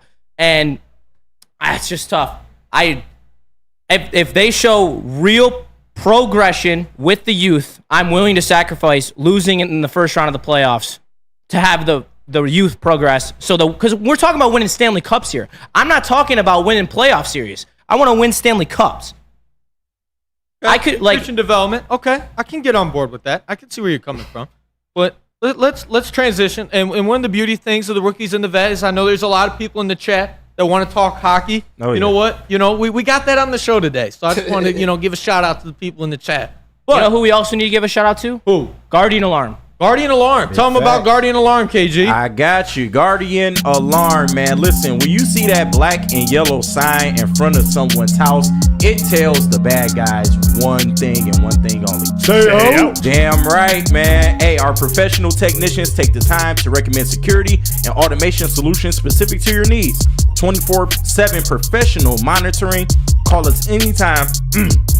Day or night, and know that a Guardian team member will stay on the phone as long as needed. Technology backed by people. Your safety and security deserves technology that's proven to work and people that are proven to care. But come on, we all know the number. 1-800 Stay out. 1-800 Stay out. That's better. Guardian Alarm, your local security experts. Thank you to the Detroit Lions and Sheila Hamp for the best season in Lions history. Now it's time to let Brad Holmes cook. Woodward Sports. Stop searching for a vehicle and start finding one. Les Stanford Chevrolet Cadillac makes it easy. We harness the power of multiple dealerships and own the biggest selection of GM brands in the area to get you the car you need. With the Les Stanford Group, you'll have access to 4 different dealerships, providing you with more makes, more models, and more choices. We're connected to more than 1,000 vehicles, and with so many high-quality CPO vehicles available, you'll find new car quality at pre-owned prices. You can start and end your search at lesstanford.com today. Come to any Lady Jane's Haircuts for Men and claim your throne for a king's treatment from one of our talented stylists. Open 7 days a week, walk in anytime. Just get to a Lady Jane's today and receive a precision haircut, scalp massage, hot lather neck shave, and a hot towel treatment. A haircut should not be a chore. It should be an experience. And that's exactly what Lady Jane's has to offer. Open 7 days a week, walk-ins are always welcome. There's always a location near you. Lady Jane's Haircuts for Men, it's wicked awesome. The most talked about Detroit media by other Detroit media, and we love it. It's the Woodward Sports Network. Congratulations to the real Coach of the Year, Motor City Dan Campbell. Just put your head down and go to work. It's about to be fun, man. It's about to be fun. Woodward Sports. Yo, let me just say, I love Planet Fitness. Trying out Planet Fitness, and dang, they got lots of equipment. Not me getting a Planet Fitness membership just for the 24-hour perk. Listen, the PF Black Card is worth every penny for this hydro massage. I'm a new man. Did y'all know that the PF app has workouts you can do at home? Cheapest therapy I can find is Planet Fitness. All the benefits, all for less. Planet Fitness, big fitness energy for all. How would you like to play University of Michigan golf course with Braylon Edwards? It's the Randy Wise Celebrity Golf Tour. Register today, and you could round off our foursome at woodwardsports.com or scan the code on the screen. When it comes to your next car or truck, make the wise decision. Randy Wise Automotive. Speaking of which, Randy Wise was just in here the other day announcing the winner, so it should be a good time up there at Randy Wise golf tournament. We get to play with Braylon Edwards, so it should be a good time. But we had football last night, guys. Welcome to Ermanni and Edwards. Oh, well, welcome to Ermanni Edwards. You know, the rookies and the vet. That's what I'm calling it for today. But yeah, Ermanni and Edwards without Maz. Welcome back. But we had football last night. It's without Ermanni or I said without. Edwards or Maz. Without the whole crew. Or Pete. Hey, Pete's here in spirit, man. Anyways, we had Black football Pete. last night, and we got to see the new kickoff rule debuted. What were your guys' thoughts about the new kickoff rule? KG, go ahead, pull that graphic up. I got you. What'd you guys think of the new kickoff rule? 5 seconds. It's just kind of. Yeah, let's. All right. So, I don't know. It's kind of funky. I get it, though. I think it's going to make there be less injuries on All right. the Take kickoffs. Take it off. I don't know. I just don't necessarily. I don't get it. I guess I get like for the injury risk and stuff, but I don't know if it's good for the game of football. Well, I'll say this. For those of you who didn't see it, again, new kickoff rule. For those of you that don't know, players have to start, I believe, at 35. They're only 5 yards away from each other. The goal of this is to increase returns, which I think every ball was returned last night. I don't think any got beyond the 40. But it's incentivizing kickers not to kick touchbacks, and the goal is to get more returns out of it. But also, other caveat of the rule is you can't onside kick before the fourth quarter, and you have to let the other team know you're doing it, and you have to be losing. Wait, what? Yes. You have to let the other team know you're onside kicking? Yes, you have to. Yeah. Yes, and let them know the intention. I say, and at you this have point, to be losing. Kill the onside kick. There's no point in having it. I don't understand why you're doing that. Now, I'm a fan of more returns. As I think, again, I'm excited. I love the return game. Guys like Devin Hester got into the Hall of Fame because solely off of being a kick returner and punt returner. Yep. And shout out Flannel Sam. Special teams do matter, though. Right. As that guy got in the Hall of Fame purely on special teams. But, again, my thought of it is this. If it increases returns, great. But at the same point, I think this increases starting field position and makes it, once again, harder to play defense. But what are your guys' thoughts on it? In a league that is offensively dominant, to say the least, I feel like that's not too far-fetched to say. I don't know if it's... I think it's a good thing in terms of the injury risk. Like, I'll keep throwing that down, especially with the addition of the drop tackle rule where you can't do that anymore. I think that way too many players were getting hip injuries and ACL tears and MCL tears. So, honestly, to hell with what it does to affect the offense and defense. I just hope players can stay healthy due to this. What you call it? I just read Alan W's comment in the chat, and he said we need to shout out Yin Yang Sports. So everybody, this is like a prequel to if Yin Yang had a main show. But tune in to Yin Yang. We usually on here 4:15 to 4:55. Links in chat. I was about to say Shameless link in chat plug. already. Yeah, no, definitely shameless plug. 100% shameless Gotta plug. it. Don't get this opportunity that often. No, Nah, I yeah. feel you. And what you call it, bro? Get us to 100 subs. We like 9 away. It's like 100 people in here right now. Y'all could actually probably get us to 200 before we even record our next episode. So just show some love. Just had to put that in there. Tune in 4:15. But you know, to talk about the kickoff rule though, what you call it? Looking at it, bro, it was so confusing. Like even just watching the game, like when Joe Buck said like 1,000 different rules to go along with it, and I'm just like, and I'm like, honestly, I was a little in the element, so I'm just looking, and I'm like, all right, bro, whatever. So then, what you call it? They but to your point, Justin, if it really cuts down on injuries, yeah, I don't mind it. But they said they only doing it for a year, and based off how it looked and probably how I think it's gonna probably look. They probably going to just go back to the normal next year. And to James's point also, they were already starting the ball at the 30, so kick touchback or not. So they just more so want to see people like how they said it was more of a ceremonial thing for the kickoff. They more so want the kickoff to like have some type of action, not just be touchback, touchback, touchback, touchback. But I guess I say this. Do you guys think we'll actually see kick returns for touchdowns? Because I think that's one of the most exciting plays in football. For sure will.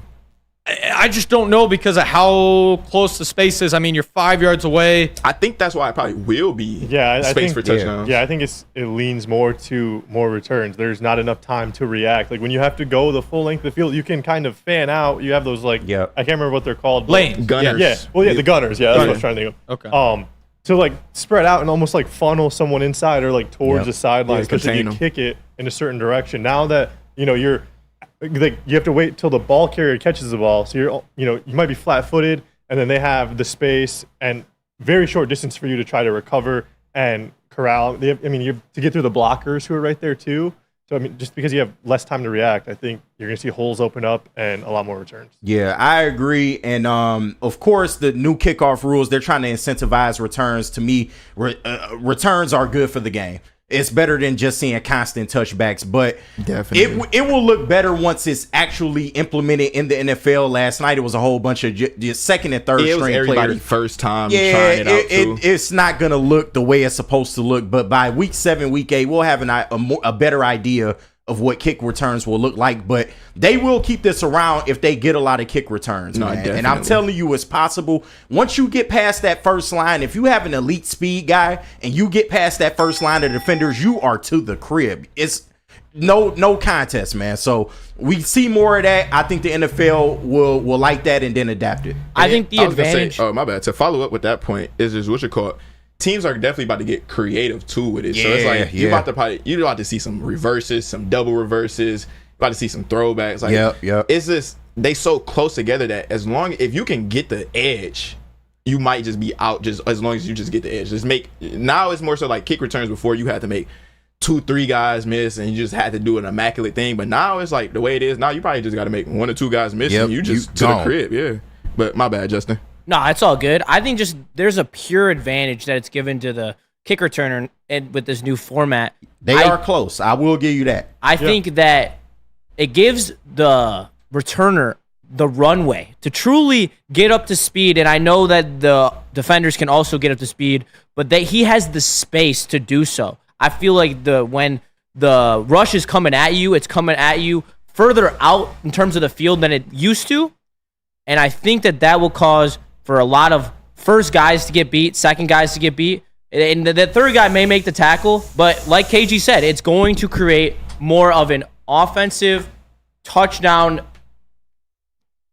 More often it will result in touchdowns instead of just touchback. Because it gets ridiculous. Like you ain't trying to watch a game and every time they score, all right, I'll go walk to the bathroom because I know that he's going to kick it out the end zone. Yeah. It's just, it's honestly ridiculous.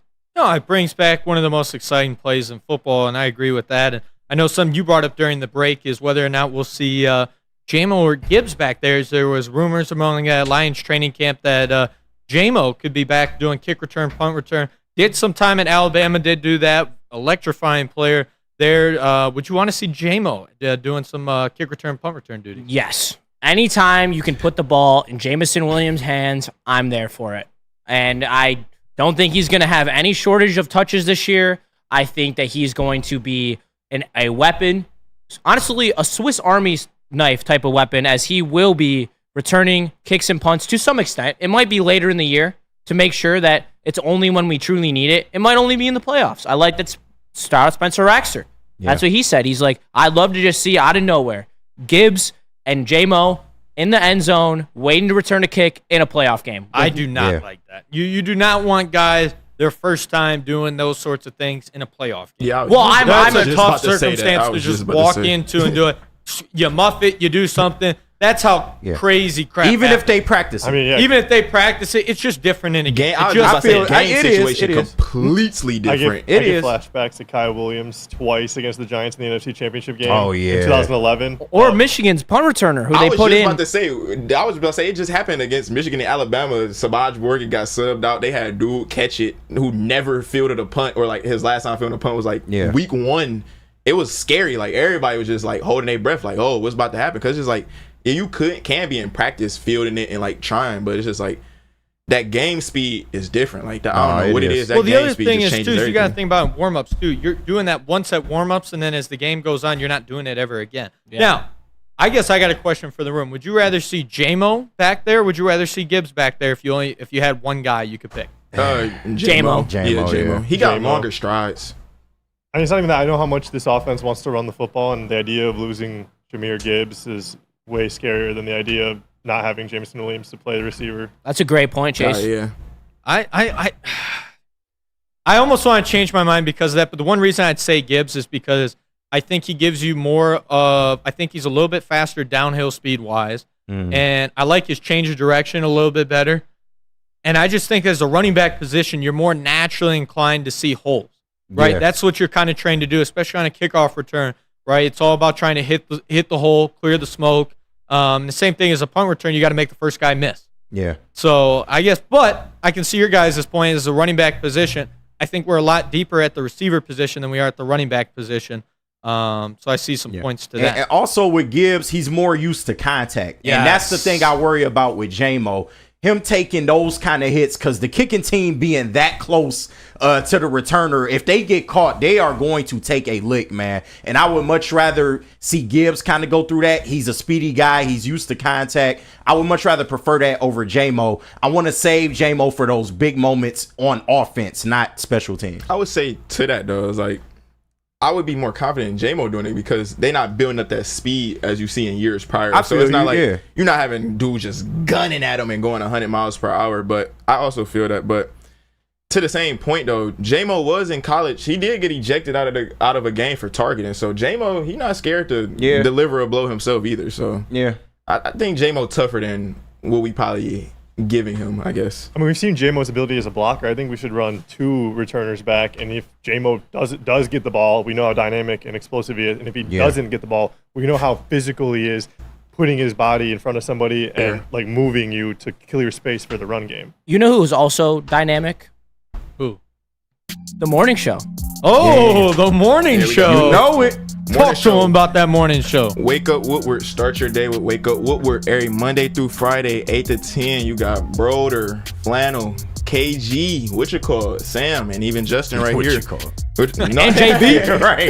And JB Smooth. JB, my bad, JB. I didn't mean to forget you, even though I low-key say I'm the real JB. But back to the point. That's crazy. What you call it? Best sports talk morning show. Michigan, in the nation, it don't matter. Wake Up Woodward. Tune in. Stop searching for a vehicle and start finding one. Les Stanford Chevrolet Cadillac makes it easy. We harness the power of multiple dealerships and own the biggest selection of GM brands in the area to get you the car you need. With the Les Stanford Group, you'll have access to 4 different dealerships, providing you with more makes, more models, and more choices. We're connected to more than 1,000 vehicles. And with so many high-quality CPO vehicles available, you'll find new car quality at pre-owned prices. You can start and end your search at lesstanford.com today. Come to any Lady Jane's Haircuts for Men and claim your throne for a king's treatment from one of our talented stylists. Open 7 days a week. Walk in anytime. Just get to a Lady Jane's today and receive a precision haircut, scalp massage, hot lather neck shave, and a hot towel treatment. A haircut should not be a chore. It should be an experience. And that's exactly what Lady Jane's has to offer. Open 7 days a week. Walk-ins are always welcome. There's always a location near you. Lady Jane's Haircuts for Men. It's wicked awesome. Yo, let me just say, I love Planet Fitness. Trying out Planet Fitness and dang, they got lots of equipment. Not me getting a Planet Fitness membership just for the 24-hour perk. Listen, the PF Black Card is worth every penny for this hydro massage. I'm a new man. Did y'all know that the PF app has workouts you can do at home? Cheapest therapy I can find is Planet Fitness. All the benefits, all for less. Planet Fitness, big fitness energy for all. Are you tired of wearing the same old Detroit sports merch? It's a new era in sports wearables, new designs, amazing apparel, and the ultimate swag. Check out Woodward Sports' latest gear at woodwardsports.com and click shop. Who them Hoodies, tees, and the hats guaranteed to turn heads. You heard it there. We got the Boo Them Kids, plenty of designs guaranteed to turn heads. And what you call it? Get the latest designs today at woodwardsports.com and click shop.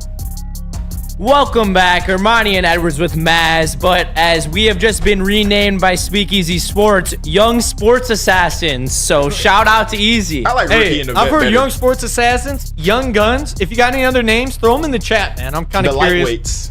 But I gotta handle something, man. This has been bothering me the whole show. Mike G in the chat, bro. You better run, Mike G. Let's talk, Mike G in the chat, bro. Like, cut the ish. For real. Cut the ish. That's what we'll say. I just can't stand it. Michigan fans, y'all just are so irritating. People say one bad thing about y'all, and y'all talking about winningest program in history. Yeah, y'all won in 1800s. Congratulations when there was like 16. Kudos. Count those. Everyone develop or kiss the ring. You know what? I'll be on my Neil Rule tip today. They cheated to win. They cheated to win. and you want to talk about kiss the ring? Like, let's be honest. Like, if you got to cheat to win it, then you can have that. There's a reason why Everybody does it. by the NCAA. Just saying. Everybody does it, dog. Come on. You know that. They can't even drive cars in Georgia. No, I was just watching South Park. It was the episode. He was like, I'm going to teach you how to cheat. He's like, if you lose, it's cheating. He's like, but if you win, it's savvy. So what you call it? Y'all won a ring. Y'all, okay, Michigan won a ring. Let's see what they do this year. I'm just saying Michigan has not been consistently good in a very long time. Okay? Kiss the ring, Power Neck. We don't care. Kiss the ring. That's fine. Hey, All I I'm think gonna say every is- Michigan fan will sit up here and they will tell you we ain't winning the Natty this year. I think Smart ones. I don't think everyone will. All right, yeah, everyone is aggressive, but the ones that actually are realists and understand what's going on with this Michigan program y'all, there's going to be a drop-off from Jim Harbaugh to Sherrone Moore. As much as you want to say there's not going to be, as much as you want to bring me the fact that he coached in the Ohio State game, I don't give a damn. Straight up. Like, there will be a fall-off. They will not be national champions this year. I'll put that on wax. They're not winning the Natty this year. Georgia is. All I'm going to say is this, and this is what bothers me about Michigan, is Michigan holds themselves as a program that's always been a top 5 program in the country. They haven't been. Let's be real. They haven't been like Georgia. They haven't been like Alabama. They're a very good program. They're not the greatest program. No, they're not. They don't deserve to even be in that So conversation then with tell Georgia me or why- Alabama. Tell me why every single time you make one comment about Michigan, even if it's the slightest criticism, you got people losing their mind. Go ahead and That's get your Michigan gear at fans. Walmart Wolverines, man. That's what I'm gonna call y'all, Walmart Wolverines. Man, bringing it back. But I want to get to this top 10 players in the NFL top 100. You had some spicy takes. I do. What do you have to spicy say takes. about the top 10 list? Is there someone you're taking out? Will you read it off for the people, or do you not have that on you? I do not have it on me. There is a sheet. I got a sheet over here. Chase, somebody pull it up. Yeah, pull it up. Chase is quick with it. KG, 100%. put it on Justin for a second. I got you. What am I pulling up for you guys? Top 10? Top 10 and top 100. Also, Penny Sewell should be in there. In the top 10 players of the NFL? He's the best offensive lineman in the NFL. All right, here we go. Argue it. Yeah, I mean, All right, I don't know off the dome who's in this top 10. That's list. why I'm Are like, you guys when y'all ready? see who's in the top, Top 10, 10 that's list. why I'm Here we like, go. okay. I got here it is. Max Crosby in no particular order. Max Crosby, Myles Garrett, Tyreek Hill, Lamar Jackson, Chris Jones, Travis Kelce, Patrick Mahomes, Christian McCaffrey, TJ Watt, and Trent Williams. At 8 p.m. tonight, they will reveal what order the final 10 are in. Oh, damn. Wait, Lamar Jackson ain't in there? Yeah. No, he said Lamar. Oh, okay. That's who I take out. I take out Lamar Jackson for Penny Sewell. You Straight just up. said he's a game changer. That's earlier in the show. No, I never said that. Oh, is that Joel? That was Joel. That's a two-time MVP is not a top 10 player. He can't win in the playoffs. That's just he can't win in the playoffs. He can't win in the playoffs. Okay. Who do you have above him as a quarterback right now? Josh Allen, Patrick Mahomes. Okay. So you slight Lamar Jackson for not So, winning. okay, I don't hate Josh Allen over Lamar. Yeah, they the same. I would prefer him in a playoff This game. sounded real Okay, but Because he January can actually 6th. pass. So at worst, he's your third best quarterback. No. I'm blanking on some other ones. I should Joe Burrow. had some more. You got Joe I'd have Burrow. Joe Burrow above Lamar. You got Justin Herbert So over Joe Lamar. Burrow's been putting- been injured in 2 of the 4 seasons he's played. He's won an AFC championship game. He went to 3 straight AFC championship games. He went to a Super Bowl. I was about to say he went to 2. 2. Game on the line, last drive of the game. You have the same exact team on both sides. You are down by 3 points. Would you take Joe Burrow to score you a touchdown, or would you take Lamar Jackson to score you a touchdown in a playoff game? If he's healthy, is he healthy? Best That's ability a is real availability. legitimate Yes, sir. question. If it's 1 season of injuries, okay. But this is now his 2nd season in 4 years. He's been not available. I mean, that has to mean something. In his defense, his O-line is horrible, though. Are you I'm also not, I won't argue with you, but you could say Lamar's playmakers around him is horrible. Yeah, Who that's is he facts. throwing to? That's Zay facts. Flowers was the first legit receiver. And old washed OBJ. Like, come on now. washed OBJ. Shout out Allen W. Lamar Wilson, referring to him as Lamar Wilson. Zach Wilson in the playoffs. I don't Yes, know thank about you, that. Allen W. He is Zach Wilson in the playoffs. 100%. That's a little strong. If we doing the top 10, I would take out Travis Kelce because he had a regression. I understand the postseason, he came alive, but the regular season, it was looking like he was on the edge of retirement. So I would put Panay in and take Travis Kelce Where out. do they but have Lamar Panay got to at? stay in there, bro. He's a top 10 NFL player Where regardless do they of got the playoff Panay success. Sewell at in He's top in 100? the 20s. Again, I So, think yeah, you could I was put about to him say, I'm over not- Trent Williams. He got to jump a lot Yeah, of people Trent- to make the top 10. Trent Williams is arguable, but I could understand if you did that. Either him or Travis Kelce. Here's the thing, guys, and this is something where Detroit Lions fans don't lose your minds. Okay. These teams have been consistently in the playoffs outside of the Raiders, or these names have been consistently like among the best players. You got to put seasons together in order to be recognized as a top 10 I was just player. about to say, that's why So Travis Kelce that's why getting a Penei nod. Sewell is not in it, and that's why Travis Kelce, it's a little bit of a popularity contest. We talked about this on the show yesterday. Again, is Travis Kelce still the... I don't think Travis Kelce is not the best tight end in the league. No. Again, if you're talking about tight end play, there's a thing called run blocking that's also a part of tight end play. George Kittle does that better than anybody, as well as he's still a great pass catcher. Yeah. Now, I don't think the 49ers utilize him enough for whatever reason. Debo. But if I were to add someone to this list and take someone out, I think my take would be Max Crosby.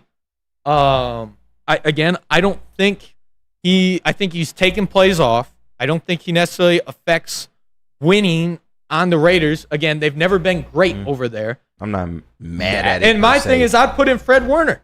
How can you do your fellow EMU alum like that? How can you do that? Look, Max Crosby is your own blood. I'm not a slappy, bro. I'm not a slappy. No, Okay, bro. I'm not a slappy. I think Max is a top 5 pass rusher. But TJ Watt got hurt last year. Oh no, he got injured. That's 1 season. I'll give you 1 season, but he was still. TJ Watt I'm about to say is injured TJ a Watt been lot. hurt a lot. He been A hurt lot. Yeah, He's been come on. injured, okay, but he still plays the majority of the season. He's not missing the whole season. I guess. Yeah, I don't know. about I that. guess. Okay, we'll look how many games he's played in. But I guess let's go through 10. Let's go 10 to 1. All right, I'm gonna go through 10 to 1. Jalen Hurts is better than Lamar Jackson. I was about to say it's not in order. Yeah, all right, I'm gonna go 1 to 10. Bro. I think 1 would be easier. I'm gonna go 1. I think the obvious answer is Patrick Mahomes. Does anyone Duh. disagree? No, he's one. Duh. Sure one. Okay. Number 2. I would say you could either put C-Mac. It's They C-Mac. got Christian McCaffrey at number 2 for sure. where you Yes. could see Tyreek, but I'd It's probably C-Mac. put. I don't even think that they probably got Tyreek out of the top 5. No, T's in the top 10. No, I'm saying they got Tyreek out of the top 5. Oh, yeah. You think they got him out of the top 5? I think he's 4, Ooh. actually. Maybe 4 or 5. What's the other name? You got so we're saying C-Max. You got TJ Watt, Trent Williams. TJ Watt's probably 3. Nah. Trent Williams is honestly he's amazing. Don't get me wrong, but he's probably on the outs next year of the top 10. Yeah. Like I think that he's probably retired after this He's year. getting honestly. long in the tooth, a lot of injuries, so yeah. All I'm gonna say is TJ Watt put up 19 sacks last year. I get it, but I think Tyreek Hill is talking about he didn't play in a lot of well, games. what's the other options? Actually? He missed one game. Okay. I just had to check that. That was for all last year. But he did miss the game when they needed him the very most. He got injured the last game. Towards the end of the season. Okay. And he missed they needed to win the game to multiple years and they made the before. play. They made the playoffs, but they and the they year knew before they that. lost 'cause they knew they lost the No, playoffs 'cause he wasn't playing. 2022, he missed a lot of time, but the year before that, he had 22.5 sacks. Again, the fact he didn't win Defensive Player of the Year is a trap. Oh, that was crazy. Yeah. He got robbed. Who won it? Myles Garrett. If we're going Mahomes CMC, I think we got to go Garrett and Watt. Yeah, no, I agree. That's got to be 3 and 4. I think Watt is above Garrett. I do too. You could flip that. I'm there. I'm there for that. It's arguable. And this is why here's my argument for TJ Watt over Myles Garrett. I think Myles Garrett is slightly better as a pass rusher, but I think TJ Watt gives you a lot more responsibility and coverage and his ability being able to drop and being able to play multiple positions. Very versatile. Being able to play in a 3-4 and a 4-3 system, not just able to rush the passer. I think Myles Garrett is more, he's at his best on the third down. He's still good in the run game, but you're not seeing Myles Garrett have as much responsibility or versatility as a TJ Watt. Therefore, that's why I give the edge to a TJ Watt. You're not seeing him drop into coverage like Aiden Hutchinson does and getting an interception. You're not seeing Myles Garrett do that. And that's what I think Hutch can end up being.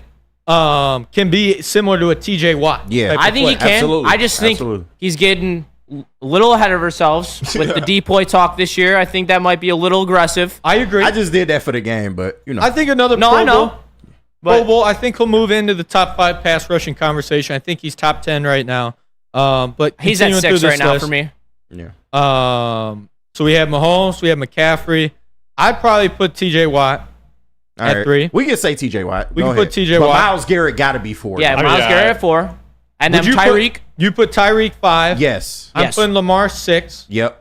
They probably put Lamar 5th, if anything. Yeah, I give him 6. Give him the boot. You silly. Give him the boot. You up here talking about Jalen Hurts better than him. Like, that's crazy. And Jalen Hurts had a crappy season last year. Don't care. I'd take him in a playoff game. That's crazy, That's bro. just crazy. I'm not going to lie. You can't use that argument against Lamar because all the quarterbacks you are saying that you take over him have lost in the playoffs too. So it's yeah, but they won more playoff games. One more playoff games. Okay, but the guy's a two-time MVP. The Yeah, fact that like, there's come a on, man. conglomerate of people who say he's he can't dynamic, roll the bro. ball is just ridiculous. Like, Hey, I'm just going with my eyes told me in that Kansas City Chiefs game. They schemed him up. They made him get uncomfortable. They made him throw the ball. They barely lost. I was about to say. You act like it He was had a 3 blowout. picks. He did have 3 picks. He did have 3 They got picks. outcoached. They got outcoached. I would agree That with doesn't mean that Lamar Jackson is a worse player. though. Hey, you guys can have your opinion. I can have mine. I remember Zay Flowers fumbled at the goal line and was about to score, but I was going to say, it's plays like that has like. That I'm not But you could look at any other quarterback and they could have the same. They have the same plays every. Josh Allen and see plays where he didn't like actually cost his team by making decisions himself that has lost them the game. I don't know. Throwing into triple coverage on the most important drive of the game seems pretty critical to me. I don't know. But keep the same energy with Josh Allen. That's all I was saying. Oh, I will. Josh Allen I will. is the exact same. I 100% will. more so. I 100% will. For real. He is the modern day Brett Favre. He really is. They are almost identical to me. And Josh Allen gets like the slightest edge because he is a little bit of a better passer. But it's not it's not by much. The turnovers are a general issue with Josh Allen. You said Lamar Jackson threw how many picks in that game? 3. He threw 1. That's why I knew I wasn't tripping. I'm like, he didn't. That's what I thought. I thought he had a pretty good game. Fact check. Thank you. Thank you. Been fact check. It must have been 3 turnovers. It must have 2 fumbles.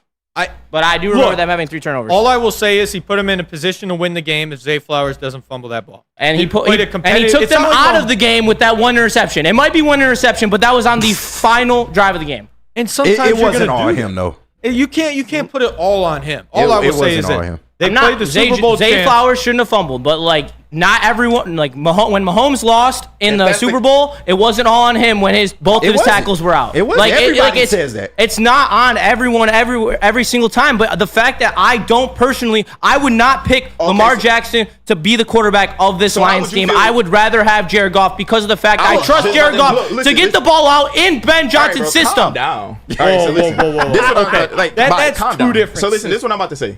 So how would you feel if somebody came up to you like, oh, Jared Goff lost the Lions that playoff game because he probably should have threw a better ball to Josh Reynolds on those 2. He could have did. He hit him in the chest. The Josh Reynolds ball, but the other 2. That's what I'm saying. Like people could say these like, oh, he lost them because of this, but it's like it's a culmination of so many things, but you just trying to put it on Lamar Jackson most times. Like, if that's the case, then yeah, a lot of quarterbacks every quarterback that has ever lost, you can end up just finding a way to pin it on them. But it's just like, you're just being unfair to Lamar, though. That's what we saying. Again, you can't. There's no list you can make if you don't have Lamar at least in your top 5. He's in my top 5. I think he's a top 3 quarterback. But if you like, the guy's a 2-time MVP. Push comes to shove in a playoff game, I would take 3 quarterbacks at least over him, and I would not have him in my top 10 players in the NFL. As long as you're not bigging up Josh Allen over him, I'm cool with it. Because He's not a I top understand 10 guy. people that want to see it out of Lamar because he hasn't proved it yet on the playoff The only person that honestly, out of the quarterback spot, that deserves to be in this top 10 is Patrick Mahomes, because everyone else is so many levels below him. Yeah. Joe Burrow unhealthy, but yeah, I hear. I think Joe Burrow is the second best quarterback in the league. I agree with that. He just got to be healthy. That's all.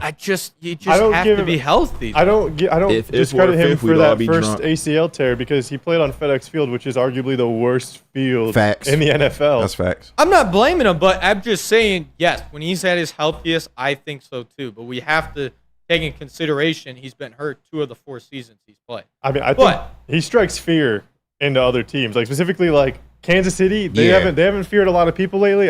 They worry about not just Joe Burrow, but like Joe Burrow has gone into Kansas City and won multiple times. Yes. To the point they was calling it Burrowhead for a second. Yeah. And honestly, in that game, like if you want to talk about like 5th downs and like bad calls, like Ron Tolbert handed that game to Kansas City. Yeah. Yeah, I just look straight up. Like, I would take Joe Burrow over Lamar, and he's just push comes to shove. Like, when in terms of when I'm thinking about quarterbacks, because quarterbacks most of the time can win or they can lose you the game in the playoffs. And everything I go off on in terms of quarterbacks is what they do and how they perform in the playoffs. That's what matters to me. So I don't see it from Lamar. And honestly, I kind of expect him to prove me wrong at some point in his career. Like, it could be this year. His roster is loaded this year. And if he proves me wrong, I'll be the first person to tell you I was wrong. But until he proves me that he can win an AFC championship game, he will sit outside this top 10, in my opinion. Easy and JT Olsen, Allen is better than Burrow. That's a stretch, man. Wait, who better? Josh Allen is not better than Joe Burrow, man. Just in my opinion. Again, you could say that. I don't think it's arguable, sure, but I don't see it, man. Josh Allen beat her. He play. He do. Availability, But man. Josh Allen But Joe Burrow that made it way farther than Josh Allen ever has. Yeah. But AFC championship. Yeah, come on, man. But no, I'm saying, that's what I said though. Josh Allen will. And he's a more accurate passer. Josh Allen lives and dies on that gunslinger mentality. They do. Man. He does. I mean, I think Zach Taylor is one of the most criminally underrated coaches in the NFL. Yeah. Like, I can't remember his name is Lou. I can't remember his last name, but their defensive coordinator, very, very good as well. Like what they've been able to do in Cincinnati. I mean, they're a very, very good team. Yeah. I'll keep saying it, and I'll stay consistent. And we got to go to break in a second, so that's what we'll do in a second. But I care about Super Bowls. I care about Stanley Cup championships. I care about World Series. If you ain't doing that, I ain't give a shit. You can win as many MVPs as you want. I care about championships, and that comes from the strain of D-Max cloth. Potty mouth. We don't went over this. He's just a low. You gotta be a professional. Tell us who we got. What do we got going into break? That's tough. We got Swiss. Who's got Swiss? I got Swiss, man. And listen, my man Mark over there working hard. If y'all need the best defense and insurance, y'all know to go to Swiss Insurance. So contact my man Mark today, 313-530-1698, or you can go to swissins.com. Stop searching for a vehicle and start finding one. Les Stanford Chevrolet Cadillac makes it easy. We harness the power of multiple dealerships and own the biggest selection of GM brands in the area to get you the car you need. With the Les Stanford Group, you'll have access to 4 different dealerships, providing you with more makes, more models, and more choices. We're connected to more than 1,000 vehicles, and with so many high-quality CPO vehicles available, you'll find new car quality at pre-owned prices. You can start and end your search at lesstanford.com today.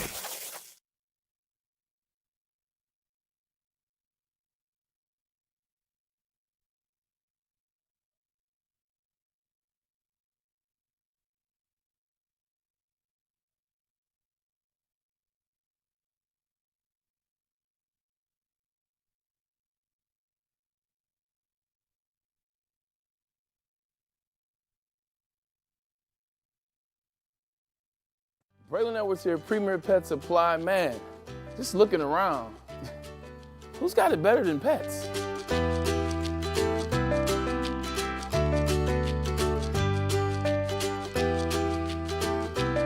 Come on, a baby stroller for Coda?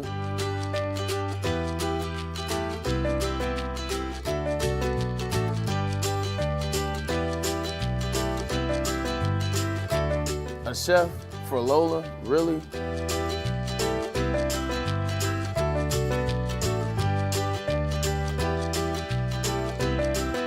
You don't have to tell me who the real boss here is. Who's got it better than pets? Nobody, especially here at Premier Pet Supply. For over 30 years and more than 13 locations, Premier Pet Supplies has everything that your pet can dream of, and guess what? It's all under one roof. Premier Pet Supply, family owned, operated, and proud to call Metro Detroit home. Check out premierpetsupply.com or scan the QR code today. Who's got it better than pets? Nobody! KDK, call Kevin and Catherine Law Group right here in Birmingham. They will give you a discount on your filing fee. KG, hit him with the line. Don't let her do it. Don't let her do you wrong. Go to kdklawoffice.com and get the help that you deserve. Welcome back, Ermanni and Edwards with Maz here, but it is not Ermanni and Edwards with Maz. It is the Young Gun Show, the KG and Rookie Show, whatever you want to call it. I am here with my man, James. His last day, by the way, so Shout throw out. him a like. Wait, say swear to God. Yeah. I ain't even know. Where you about to go or do? He's going to train. This man is going to train to be a professional football player, and we wish you the best of luck, man. Yeah, Power Neck, explain your journey for people that don't know. I appreciate it, man. Taking this fifth year instead of taking a fifth year of college football, man. I'm training for the upcoming NFL draft and things. So I have a pro day at Eastern Michigan coming up here in March, as well as some workouts with some other teams. So taking this time, man. Got to pay for this training coming up. So got to work full time, man. But the hoping to be in NFL minicamp by this time next year, y'all. So I'm going to be back in the studio. I'm not going to be too cool for y'all, so y'all can hit me up. I'll throw my phone number in the chat. You know, even you Michigan fans can, hit me up. But, I appreciate everyone here at Woodward, man. Appreciate my man KG showing me the ropes. Justin, Joe, Chase, even though the new guy, man, I know you're going to do great things. But, man, I had a hell of a time here. It was a great internship, man. Great summer. So thankful for the opportunity and just really glad I got an opportunity to host the show before I left. So, yeah, man. Hey, man, when you get to the NFL, just don't act like you don't know nobody, okay? Yeah, that's all. Real. And I need tickets. Wherever you going, I need tickets. So you got to hook your boy up. We That's all I need ask. them wherever you Hey, go. what's already known don't got to be said, man. We'll definitely hook you guys up. Make sure you guys are there, man. See your boy. Don't get drafted by the Packers, please. Yeah, please. But let's open it up to some mailbag. And we're going to finish out this top 10 list, but drop your mailbag questions. We'll get to them in 2 minutes when we finish the last 3 spots of this top 10 list. So, James, tell us about the rest of this top 10 list. All right, man. So, our 1 through 5, so far we got Mahomes at 1. We got McCaffrey at 2. We said TJ Watt at 3, followed by Myles Garrett. Then we said Tyreek at 5, Lamar at 6. So that leaves us with Chris Jones, Trent Williams, Travis Kelce, and Max Crosby. I already said that one. Chris Jones is next. I'd say Chris just Jones. about to say I'd that. say Chris Jones, Trent Williams. I would say Trent Williams number 7. Yeah. I don't know how. And Kelce is 10. I know that. I was about to say I would put Crosby 10. I would put Fred Warner. He was number 11 on it. I feel you. That's fair. But I'd put just him for in this there. list, where would you place him? I would probably put him at the 7 to. I'd probably put him just above Trent Williams. So Max Crosby? Max Crosby, That's I'd what I was probably. talking about. Yeah. He'd be the one I'd take off. I'd probably put Max. No, at I'm number saying 11. just for the purposes of the list, these are the people that they Oh, had. yeah, the people on. Where I'd would you probably place put- Max Crosby? Max would probably be 10. I'm probably putting Travis at 9, Chris at 8, Williams at 7, and then Lamar was at 6, Yeah. Tyreek's at 5. 4 at 10. was Garrett, Myles Garrett, TJ Watt at 3, C-Mac at 2, and Mahomes at 1. Lamar at 10. So, But we're not getting back into that. Let that All hate right. out your heart, man. Yeah, man, get the hate out your heart. You But- too. With the Hey, it's Michigan not stuff. even hate either, because I genuinely enjoy watching Lamar Jackson play football. So, straight up. All right. Justin, so, where were you January 6th? Where do you want to go? John It Lord. ain't that bad, bro. It ain't that bad. All right, we'll do some mailbag here. John Lord, where do you want to go, Power Neck, if you get drafted in the NFL? Honestly, where the That's a good opportunity, question. man. No, It is a good don't question. say that. Where you want to go, bro? Yeah, come on. Man, No, I mean, I'll be real though, man. It's like when you spend time in college football, man, what you'll notice is like there's a lot of cool places, a lot of cool teams and things, but it's really about where are you going to get a chance to play. But I mean, in a perfect world, man, I grew up as a Baltimore Ravens fan and Detroit Lions guy. All right. So I mean, hometown Lions would be sweet, obviously, but if I had to pick another team, be Baltimore. Grew up big fan of Ray Lewis, Ed Reed, and Yes, sir. Terrell Suggs, man. Those were my guys. So Is that why you decided to play linebacker? Yeah, I mean, yeah, man. I love watching Ray Lewis play. I love the effort, the attitude, and just he made guys around him better. It wasn't just his level of play, but everyone around him was a better player because they played with him, and just his film study and football IQ, and just able to see things before they happen. And the intro. I mean, come on now. So, If you play against the Lions, Steve Wild is going to make a Power Neck meme sign to troll you. I'm okay with that, man. If you're hated on, you got to be doing something right, man. Oh, God. I'll tell you guys a story real quick.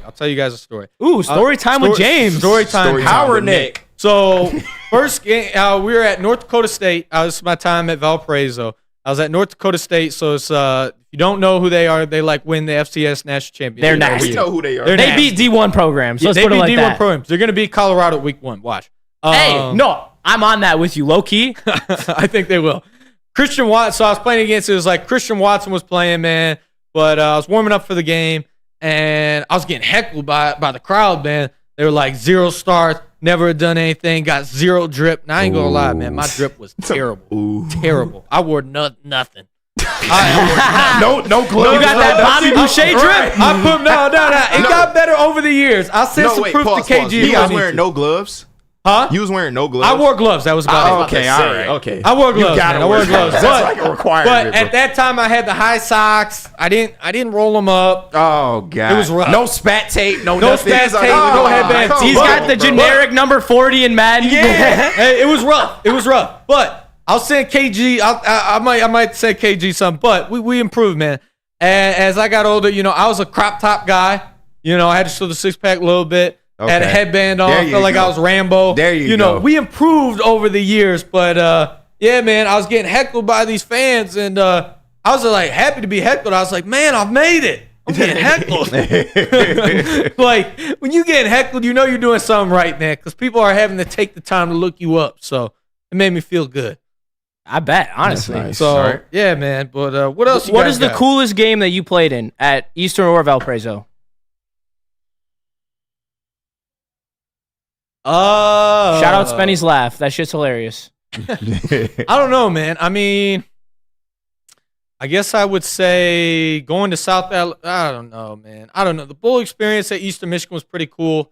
Getting blown out on national television was not cool. Yeah. We lost 65-3. But you played in the bowl game, though. We made the bowl Who did game. y'all play? I ain't gonna lie. Bowl season was pretty cool, man. They really hook you up. It's kind of like endless buffets of food. You got like all the different arcade games you could imagine, but like the environment there was really cool down in Mobile, Alabama. And then I'd probably say the other one was North Dakota State or Illinois State, man. Illinois State at Valparaiso. They had a whiteout game. It was like 30,000 people there. That was like my first taste of that was my first start in college football. So that was pretty cool. Yeah. So, yeah, man. I can only imagine. Like, even, like, I think that is so cool. Like, I don't know. Yeah. It might just be me, but genuinely, like, to be a college football player, because, like, look at me. I never had the chance. I'm small as shit. Ah, dang it. Whatever. It's I've already really done it not even multiple hard times. to not say it. There's no going back now. Power But- Neck, can you tell me your expectations for Noah Kanega? See, KG trying to get me fired, man. I'm just saying, man. Look, You man, helped bring him there. I don't know too much about him, to be honest with you. Eastern's losing 2 of their returning starters at linebacker, so it'll be interesting to see. One of them you. Yeah, right. Yeah. I should have been, but that's the conversation for a different day. I think it'll be interesting to see what they bring out to the table again. Again, he's a young freshman in the program. It's kind of up to him, kind of where his journey goes. But the biggest thing is, will he get the opportunity to play? That's what I hope for him. I think that's the most important thing this If year. he plays, it's gonna be chaos. Getting reps. So I don't know if he'll play his first year, man. I don't really have a good pulse on the program, man. I've kind of withdrawn myself. What's the cancelability of that name for the play-by-play announcer? All-time high. I actually think it'll be less because, you know, you can always fall back and say, you know, I was trying not to. You know, you got to just say the name, bro. Like, I don't – it is kind of awkward, but you just got to say it. All right. Don't get that man fired. I'm not trying to now. So can you do your best Marlo impression? I know you said you like Baltimore, like The Wire. Like, my name is my name. No, you gotta say it like this. My name is my name. Yeah. He said what? I said my name is my name. That's my best Marlo impression. Richard Cole. Well, oh my god, I love The Wire. That's funny that you just brought that up. Oh, it's my favorite. well, show. thank you guys for tuning in. Make sure you leave a like for the rookies. We appreciate you. We got to go around the room. First, shout out Joel, my podcast partner of Yin Yang Sports. Subscribe, links in chat. Shameless plug, 100%. No, yeah, we about to get on there, man. All y'all that's in here now, just go ahead over to Yin Yang. We about to be in Studio B chopping it up before. Get y'all ready to watch heavyweights. Yes, sir. And then got to give some love to my boy Chase. Yes, sir. First day on the mic. We appreciate you being here. Great job. And then, honestly, today you deserve the title of MVP, KG, for dealing with us and babysitting us. Shout out to UKG, the vet of the squad. My dog. And then we got Power Deck. Sadly, his last day. Give yourself like one of these. Wave to the people. We appreciate you. I'm gonna miss you, Mr. Day. Hey, I appreciate y'all. I'm going to be back in the studio. You're going to see me. I'll be around in the fall, so you're going to see me, man. I appreciate y'all in the chat and appreciate the opportunity, man. It's fun. It was a lot of fun hosting the show with you, man. I am Justin, and this is obviously not the normal time that we end here, but this will be it today. Supposed to be out there 6 minutes ago. E&E. And we will catch you in the next one. Peace.